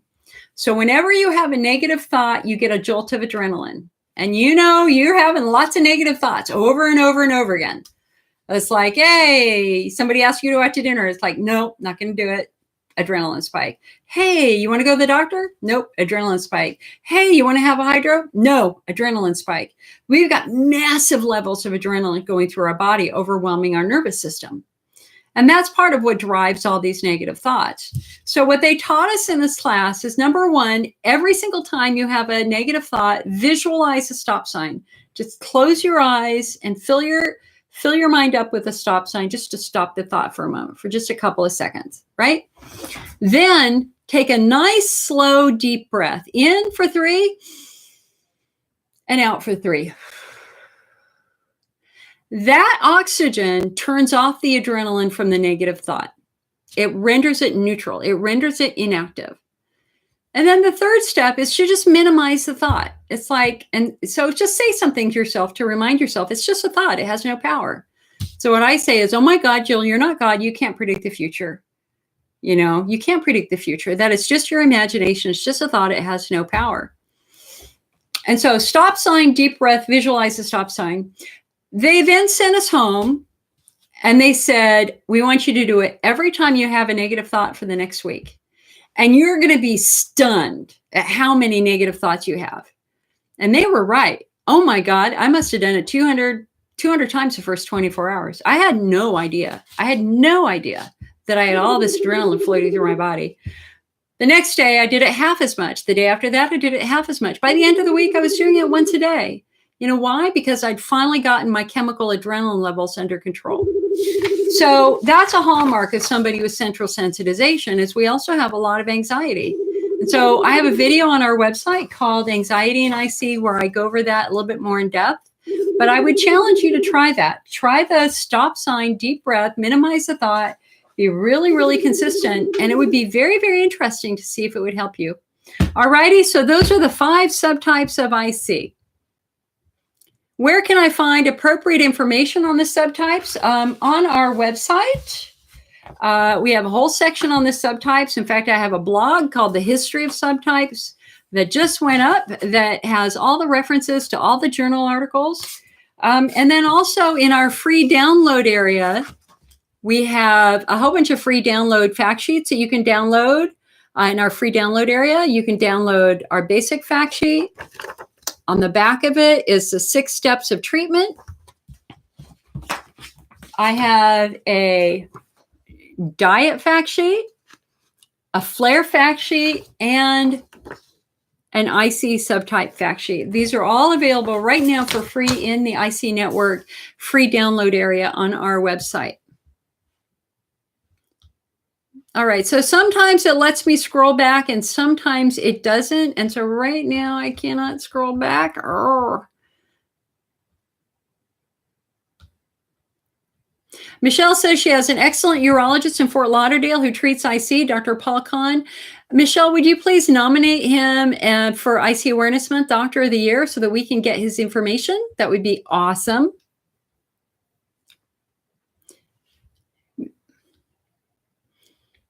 Hey guys, I just want to say, I know some of you are recommending things and you need to understand that those are their recommendations, not our recommendations, not my recommendation.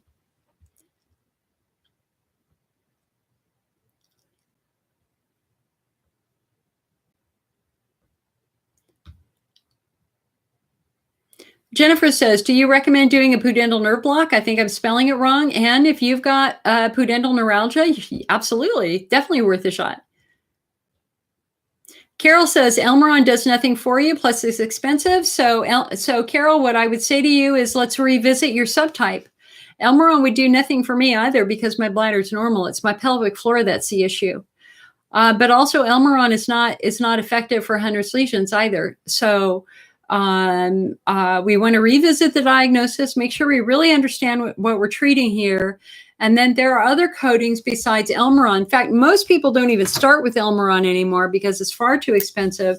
Most patients start with Cysto Protect or Cysto Renew or Desert Harvest Aloe. Supplements are mentioned in step 1 of the IC treatment protocol from the AUA. They're put in step 1 because they don't carry the same side effects as step 2. And these are heavily discussed at the classes that teach urologists about IC.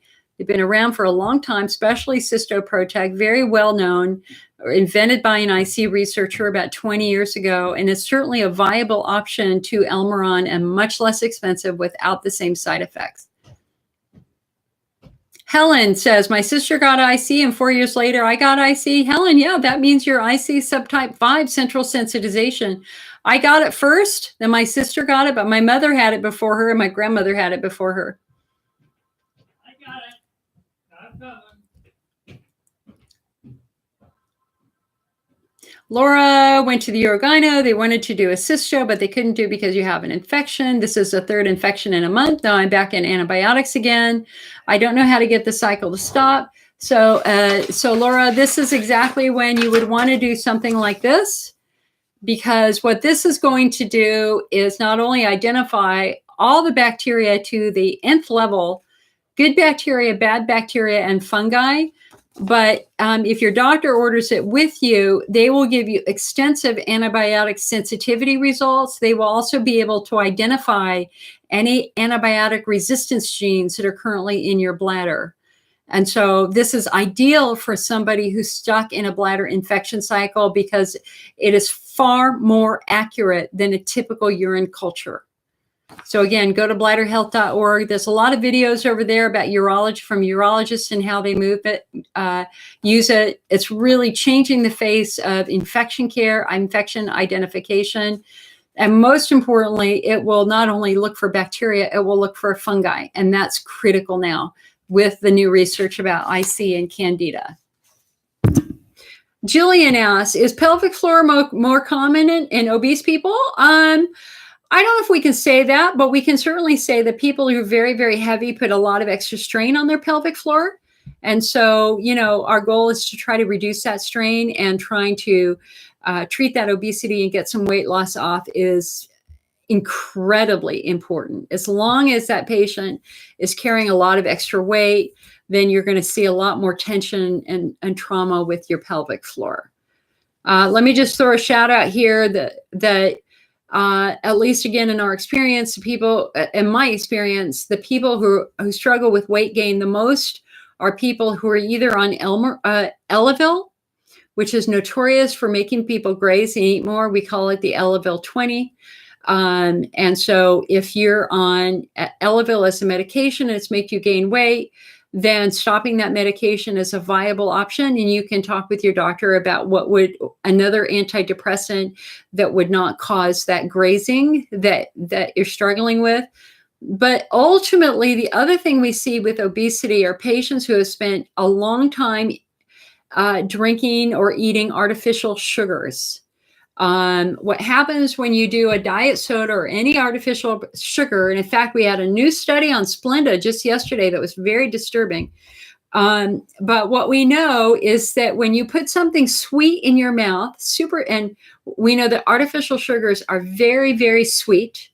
So when you put something super sweet in your mouth, your brain goes, ooh, energy coming. Because normally sweetness is a sign that you're eating something that's going to give your body energy, right? So you put something super sweet in your mouth, which is an artificial sugar. And of course, it's an artificial sugar. And your brain is like going, wait, where's my energy? Where's my energy? And, 30 minutes, 45 minutes later, your energy hasn't arrived. And so you start to graze. Your brain is going, well, give me my energy, people. I need my energy. You told me you were going to give me energy. And where is it? And that's why people who do a lot of artificial sugar start snacking. You're grazing all the time. So we have major research studies that have followed tens of thousands of patients in multiple countries that have proven that patients who do diet soda are far more likely to become obese than patients who don't. We also know that artificial sugar can be remarkably irritating to the bladder. NutraSweet in particular, I was told that the FDA approval showed one of the most common effects of NutraSweet is bladder irritation. Okay, why? Because NutraSweet is metabolized into a very strong acid, and that's provocative and irritating to the bladder. So when you're doing a diet soda, not only are you doing the citric acid that is used for flavoring and to create that bite, but you're also doing the acid that's going to come from the artificial sugar when that's metabolized. So you get a double whammy or even a triple whammy, throw in the caffeine. So really, please stop doing all soda. All soda. I'm going to give my little rant here. You got to understand that the reason that they're sweet in there is because it triggers your addiction center. These companies know what they're doing. They want you to be repeat customers. So they are deliberately creating addiction. They're deliberately creating sugar addiction or sweet addiction. And that is one reason why I just refuse to buy soda. I just refuse. I'm not going to give them my money when they've literally destroyed 2 generations of people. Look at the massive obesity we have here. And that's because of the high levels of sugar in everything. They're putting sugar in milk for kids in elementary school. It's a crime. There's some really good videos out there about what's happened with that. So I think it's really, really, really important that you not only for your health, but also to protect your bladder. I mean, seriously, you don't need soda. You don't need soda. You know what I drink is let me see if I got a can here. I just drink infused sparkling water, and there's no sugar in it. There's no chemicals in it. There's no citric acid in it. I drink berry. It's fine. I drink mango. It's fine. Doesn't hurt my bladder at all because there's no acid in it. So let's get off the sweet and let's stop giving these predatory companies our money and let's reclaim our health here, people. I mean, it's just astonishing what people are doing to make a buck now. It's so sad. Tara asked, do you have any knowledge for as far as using a TENS unit for IC pain? Yes, I used a TENS unit for years. The question is how to position it. And it is covered in this book, Ending Female Pelvic Pain and Ending Male Pelvic Pain. These are written by Isa Herrera. And I'm pretty sure that she has a map on where to put them.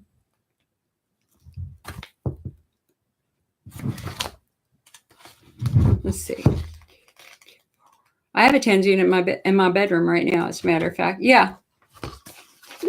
So she has diagrams on where you would be placing your pads for the TENS unit. Okay, so you can have them on your front, you could have them in the back. So if you're really wanting to dive into the TENS unit, I would consider getting this book if you're a woman, or getting Ending Male Pelvic Pain if you are a gentleman.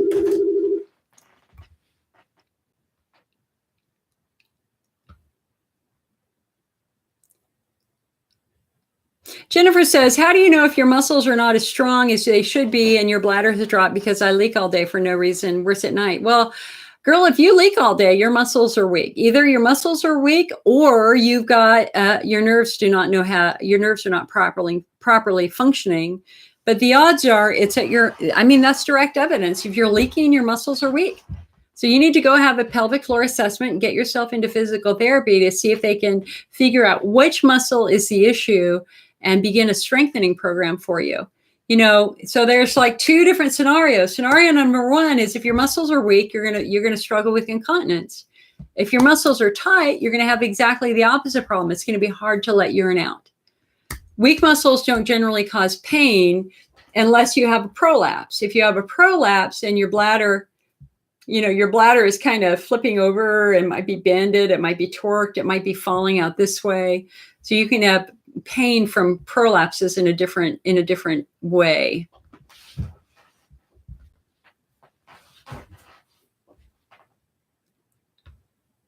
Here, hold on a sec. Let me just.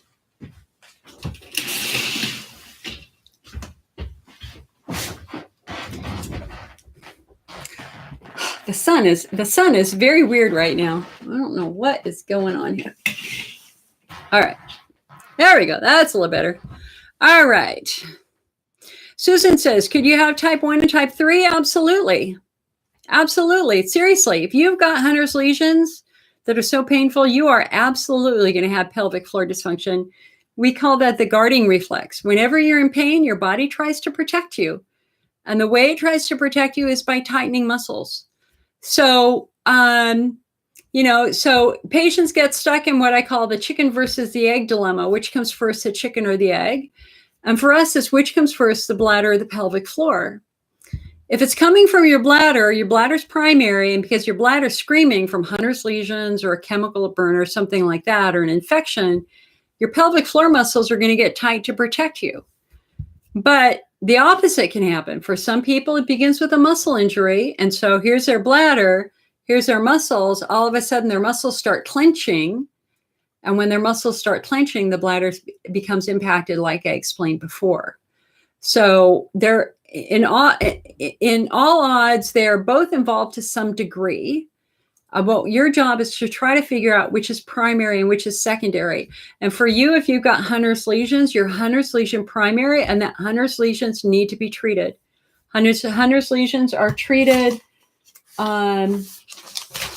Here. I happen to have a piece of paper on that.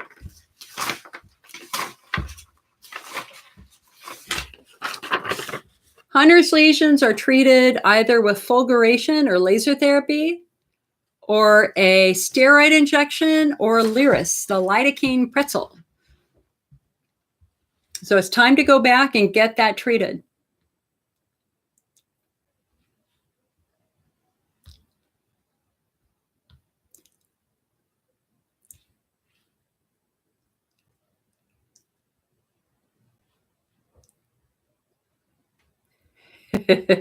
Hi, Jillian. It's always nice to meet another Jill. IMIC subtype 5 primary, IMIC subtype 3 primary, and bladder secondary. My dominant problem really is very tight pelvic floor muscles. Serenity says, so are you saying that IC is curable? No, what I'm saying is some subtypes of IC could be curable, yes. If you got pelvic floor dysfunction, that is curable with the correct physical therapy. If you have Hunner's lesions, the new Lyris therapy is as close to a cure as we've got, because Hunner's lesions are healing within a 2-week treatment.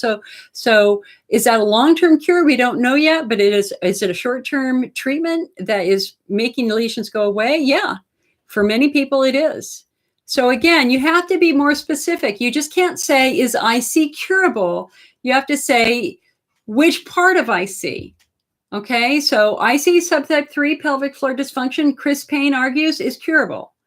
IC subtype 4 pudendal neuralgia, if it's being driven by tight muscles, is potentially curable if we fix the muscles. IC subtype 5 central sensitization that is genetic in my family, we don't even consider that a disease. We would never even use the concept of cure for that. That is the gift of our genetics. Pro or con, it's the gift of our genetics. Is chronic infection curable? With the correct antibiotics, it could be curable. So again, we no longer operate from the assumption that IC is an incurable bladder disease. We think of IC as a pelvic pain syndrome with many aspects, some of which are curable and some of which will be more difficult to treat.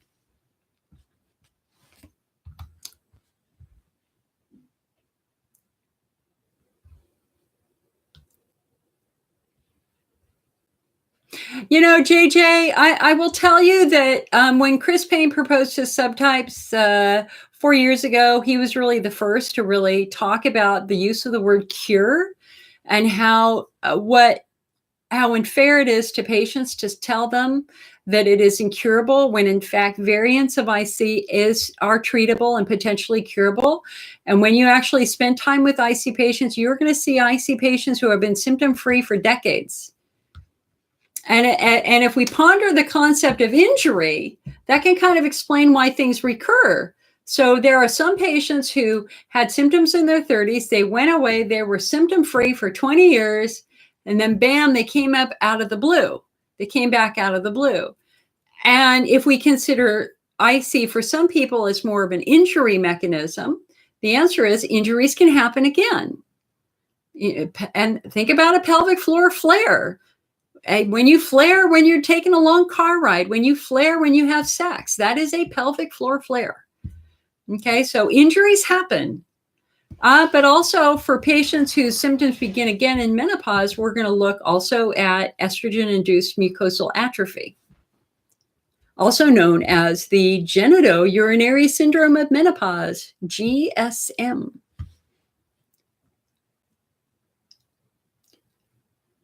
Cheryl has just shared that she has IC and that she is also struggling with stage 3 thyroid cancer. Oh, hon, I'm so sorry. If I could give you a hug, I would. Please carry hope in your heart, my friend. Carry hope in your heart. And just know that everybody in this room is sending you love right now that you're going through that. Donna says she's using the new Quell device. I don't know anything about that. Liz asked, do you know of any medication for pain? Sometimes you have to take 800 ibuprofen. When you take 800 ibuprofen, that has the potential of really challenging and irritating your stomach. If you read the AUA guidelines on IC, you will see that they want pain assessed at every appointment. They want pain treated compassionately and effectively. They support the use of opiate medications, but they also want a multimodal approach to physical therapy. We want not only to treat the pain, we want to treat the cause of the pain. And for patients with untreated Hunner's lesions, the really, really great news is when you treat lesions correctly, generally the pain goes away or improves up to 90%. So anytime anybody is struggling with recurring pain, we want to revisit the diagnosis and we want to try to understand the mechanism behind that pain. You know, I was working with a patient yesterday who's in this situation. And she's going to the doctor and she wanted to know what to say to the doctor. And I said, you know, I don't even want you to talk about treatments with your doctor right now. I want you to focus on understanding your anatomy. So this is what I would say to the doctor. I would say, doctor, and in this case, she was in pretty bad shape. So she say, doctor, I have been in bed for a long time because of this. I want to understand what is causing my pain because I want to get better. I want to know, do I have Hunner's lesions? Do I have tight pelvic floor muscles? And or do I have a chronic infection? Could you please help me solve this mystery? So it's really easy to walk in and say, just give me something. And then you're stuck in the cycle of needing pain meds over and over again. And you're not focusing on the most important thing here, which is trying to figure out what's causing your pain so that we can treat it. Because again, if it's untreated Hunner's lesions, we can't fix that. Treatment, the correct treatment for Hunner's lesion can be remarkably successful in reducing pain. Okay. Donna, yes, please send me literature on Quell. All right. Jennifer has posted a link of her bladder and say, please click it. All right. Normally I don't do that because I don't want to pick up a virus, but I'll do it. All right. Let me take a look at this real quick. Woo, that is one red bladder, my friend. Wow. Wow. So what's really interesting about, I mean, your bladder is very, very different from this bladder. So this bladder has the equivalent of what we call petechial hemorrhages or glomerations. Your bladder is, I can see some petechiae in there, but that's up a whole nother level. I'd love to know what your doctor said. Hunner's lesions? I mean, that would be a lot of Hunner's lesions if those were Hunner's lesions. You know, I'm not a doctor. I can't give you medical advice. That looks like a very, very profoundly red and irritated bladder. I don't know why it is. Could it be because they overstretched your bladder when they did the hydro? Yes. Could it be because you have Hunner's lesions? Yes. Could it be because you've got something in your daily life that is profoundly irritating your bladder wall? The answer is yes. Could it be mastocytosis? Yes. So really the next question really would be, did they do a biopsy and what are the biopsy results? That would be fascinating.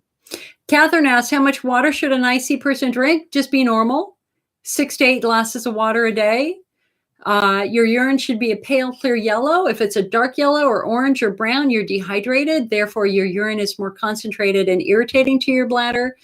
If your urine is clear, you're drinking too much water. Just be normal. You know an IC patient by how they drink water, because we rarely go stand at a sink and guzzle a whole glass. We sip over a period of an hour, right?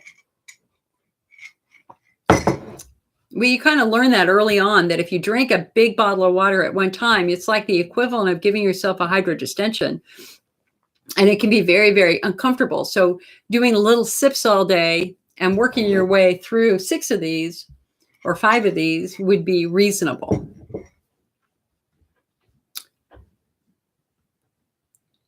Serenity said the fuller your bladder is, the symptoms alleviate.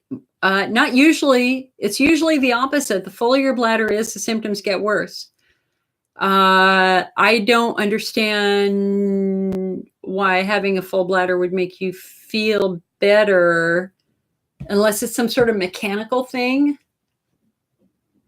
I mean, maybe if you had a partial prolapse and your bladder was full and it was being forced into a better position. I don't know. That's an interesting one. I don't know.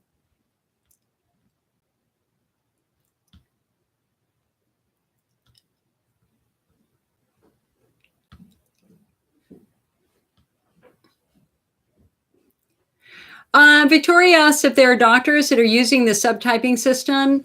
You know, they might not call it a subtyping system, but the odds are they're using it. I mean, they're going Hunter's lesions, pelvic floor, bladder wall, pudendal central sensitization. I will tell you, the top doctors in the country are absolutely looking at those 5 variants. Do they call them IC subtype 1, Hunter's lesion, IC subtype 2, bladder wall? Some don't, some do, but they all understand the clear differences. It's really the local doctors that really just don't know about it very much. And again, on our website, we have the link to the journal article that Chris Payne wrote. I would give them that link and say, hey, this could really revolutionize the way you work with patients. It really makes sense.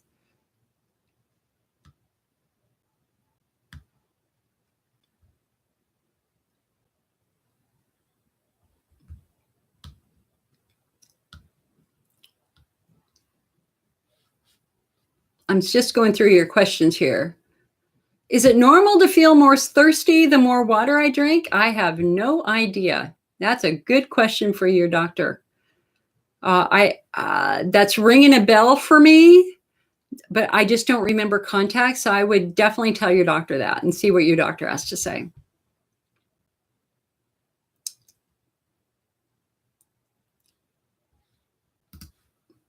Victoria says that she's very compelled to go back and look at her medical records again.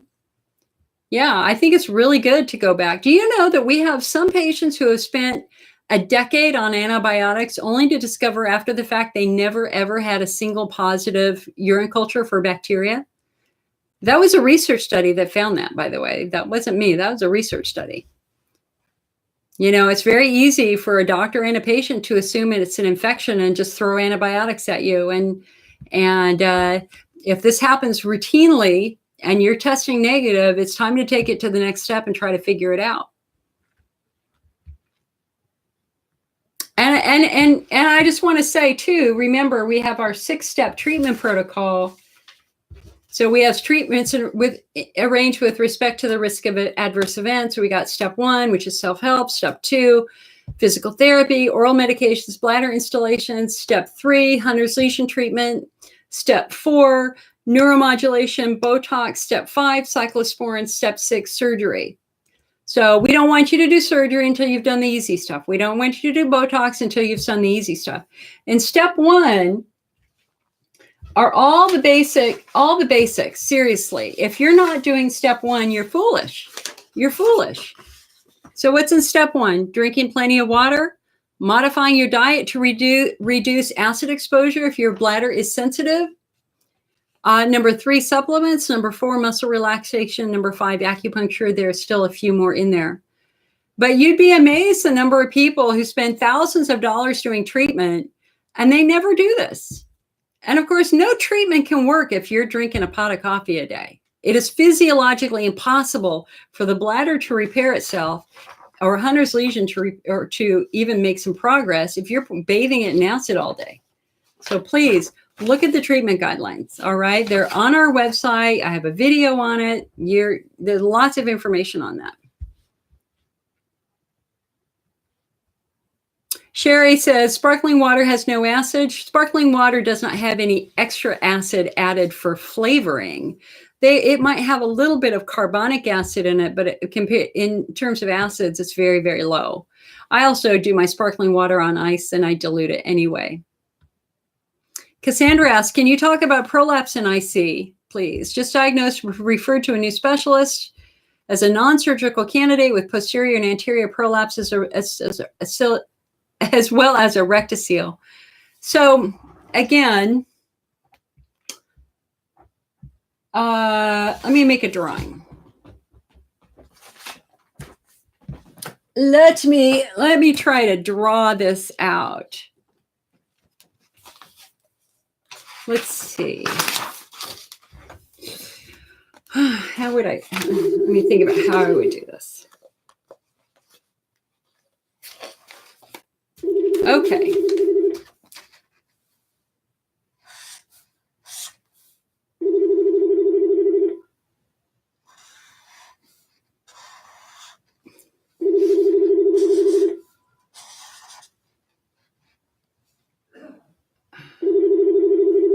Oh, wait, hold on. I screwed that up. I promise I'm going to have a good diagram for you. Let me try this again. All right. So trying to do it from the side here.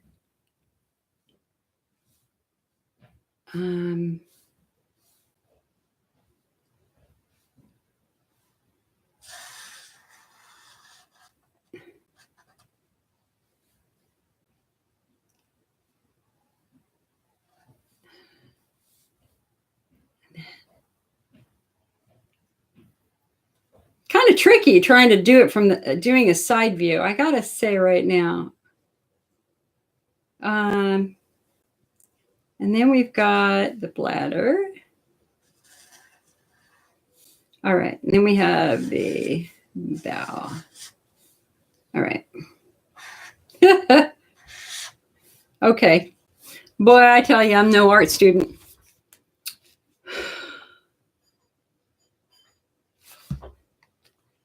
Okay, do not even quote me on this. This is like a Jimmy Fallon bad picture. Okay, so this is your bladder. This is your, this is your, okay, this is your, it's so hard to do this mirrored. Okay, your bladder's in front, your vagina's in the middle, your rectum's in the back, right? Okay. So when you have a prolapse, and let's see. And so here are your muscles, right? You got muscles here that are kind of holding everything up. So when those muscles are weak, what happens is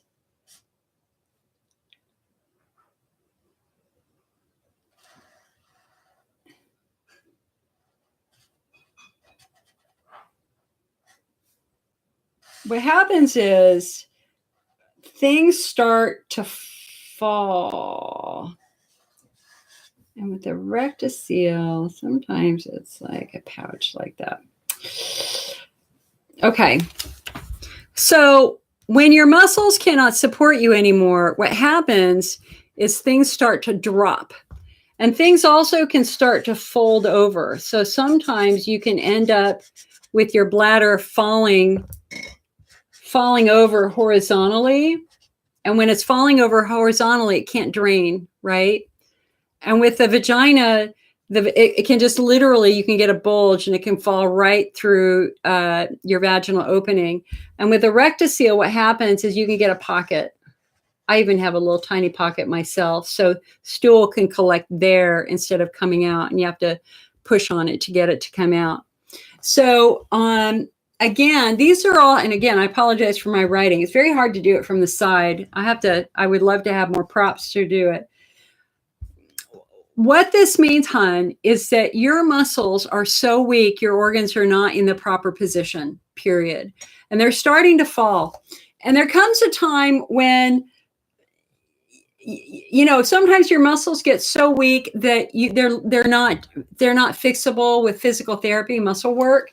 So sometimes you got to go in and you have to have your bladder suspended and put back up into position, and or your urethra suspended and put back up into position, and or the vagina held up. And with the rectocele, generally what they will do is they will surgically correct that. And again, I have a little bit of a rectocele myself. So to me, your primary focus has to be muscular, and working with a physical therapist who's going to help you try to restore whatever muscle strength and muscle health you've got. And also to assess if you're at that point where those muscles will need a little bit of extra help, and maybe they can go in and tack them up with some natural tissue. So that puts you firmly in IC subtype 3, pelvic floor dysfunction. Ruby, you can find the subtypes right on our website. Go to the IC Network, ic-network.com. Go to the interstitial cystitis pull-down menu. You see a whole page on subtypes. I also have a blog on the subtypes right on the front page of the website. That is, again, ic-network.com. We're the largest archive of IC information in the world. It's a massive website. It's a beast. It's a beast to maintain, too. I'll tell you that much. I get burning feet during a flare. I've never heard of anybody else having that. My doctor, I get tingling feet. My feet tingle, and I could see them getting to the point where they could burn, actually, sometimes before I need to have a bowel movement. And so getting back to this picture, and again, I apologize for the terrible picture. Pretty much what that probably means is that your pudendal nerve is coming close to your bowel, and then is going, is kind of splitting and going down both legs. So the odds are you might have something that is just pushing and pressing on that nerve. It may be pudendal neuralgia in the sense that when you're having your flare, your muscles are super tight, thus they're compromising that nerve. So you might be having pelvic floor flares, hon. So I think the real test would be, does heat make it go away? Does a warm bath make it go away? Does a vaginal Valium suppository make it go away? Or a muscle relaxant make it go away? If that all makes your burning feet go away, then we know your burning feet is coming from muscles so tight, they're squeezing that nerve that's going to your feet. Barbara says, is Piridium safe to take every day? It is not meant to be a long-term medication. Yeah.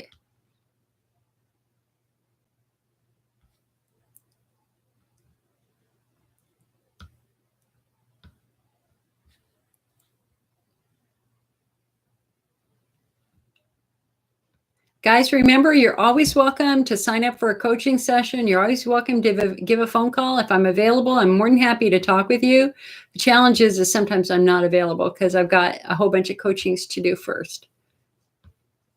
But it's an open door. It's not a closed door. Common variable immune deficiency. I've never heard of that, Freddie. I would love to hear more about that. JJ's physical therapist told you to drink a gallon of water a day, but I found it too much. I would consider that a lot. And again, ultimately, the proof is in the color of your urine. If your urine's clear, most doctors would say that's probably too much and has the potential of messing your electrolyte levels and your potassium levels. So we don't want to do that. I don't think I could drink a gallon of water a day. Victoria, thank you for posting that link. I'm looking at, guys, remember, we're simulcasting on YouTube and Facebook, so I'm looking at YouTube now. If you're looking for a doctor, we have a doctor database on our website. Please go there. If you have doctors to recommend, please recommend them. We need more doctors. Some of our best doctors are getting very close to retirement. That is not good. And so if you find a doctor who's really good with your IC, I really need you to tell me about them and submit their name. You can do that on IC Awareness Month, icawareness.org. Nominate them for Doctor of the Year because they deserve a pat for being so good with you, right? So we want to acknowledge the doctors who are really good for IC. Laura says, hospital water that is used, it's usually a sterile fluid. So DI, I mean, I don't think it's DI water. It's probably sodium bicarb fluid. So it just depends on what the doctor's trying to accomplish and what their protocol is in their hospital. And Laura, Valium is used for patients with tight pelvic floor muscles. All right, my friends, listen, it has been 2 hours and 20 minutes. The single most important thing I say at every meeting that I want you to hear from me right now, more than anything else, is this is not your fault. You have done absolutely nothing wrong. There is no shame. There is no blame in having IC and having pelvic pain and having bladder pain. I mean, it'd be easier if it were shoulder pain because, hello, it's pretty hard not to be embarrassed by shoulder pain, where having IC pain is kind of embarrassing at times. But, I mean, the reality is you're hurt. You're no different than someone who is hit by a car or in my case, somebody who inherited something. It's not your fault in any way, shape, or form. And I don't want you to carry any baggage around. I don't want you to start thinking that you're damaged goods. I don't want you to start thinking that you're unlovable. I don't want you to start to think that your partner deserves somebody else. That's a load of crap. If your partner were sick, you would be there for them 100%. You are entitled to the same love and care. And if you need help, I want you to ask for help. I want you to walk in with your head held high. You have done absolutely nothing wrong here, my friends. Nothing wrong at all. No shame, no blame. And I have to tell you that when I was in my 20s and dealing with all this IBS, vulvodynia, all that sort of crap, I thought that I was damaged goods. I thought that I was being punished. I thought that I was unlovable. I did not understand what the hell was going on with my body. It made no sense. All I knew was that I was at home crying, laying in the fetal position many mornings with bowel spasms from IBS. And then we had the research from University of Maryland that talked about genetics. And I was like, oh, wow, wait a second. I've got family members who have this. Maybe it was never my fault. And then we had the research with central sensitization, which explains that, which explains my life, all the sensitivities we have. And you know what the gift of that is? I know it's not my fault. It is never my fault. And I want you to understand it is not your fault, and it was never your fault. The only thing that I think that is important is, can you look at yourself in the mirror at the end of the day and be proud of what you've done that day? You are your worst critic. So I want you to do stuff every day to support your health. I want you to get back to the doctor. I want you to talk about treatments. I want you to learn about treatments. I want you to engage. I don't want you to sit at home and suffer in silence at home alone. I want you to walk out, head held high, and say, I am ready for a better life. I am ready to get this treated. I am ready to try new things. Carry hope in your heart, my friends. Like I started this lecture out, we've got new treatments coming down the pipeline all the time. One of the newest ones is called platelet-rich plasma. That is a new treatment. The first data was released 2 months ago at the American Urology Association. It is very, very exciting. We have Lyris, the first treatment in history to heal Hunner's lesions. That is coming up too. So please, please, please carry hope in your heart. And if you ever need a pep talk, you know who to call, because I'll tell you, I love giving pep talks to patients. Also happy to talk to you if you've got a family member or partner who doesn't really understand and they need some context. They're not providing support. They don't understand it. I'm happy to work with both of you on the phone, on speakerphone. I do it every day, all the day. I mean, all the time. And I'm really more than happy to do that. All right, my friends.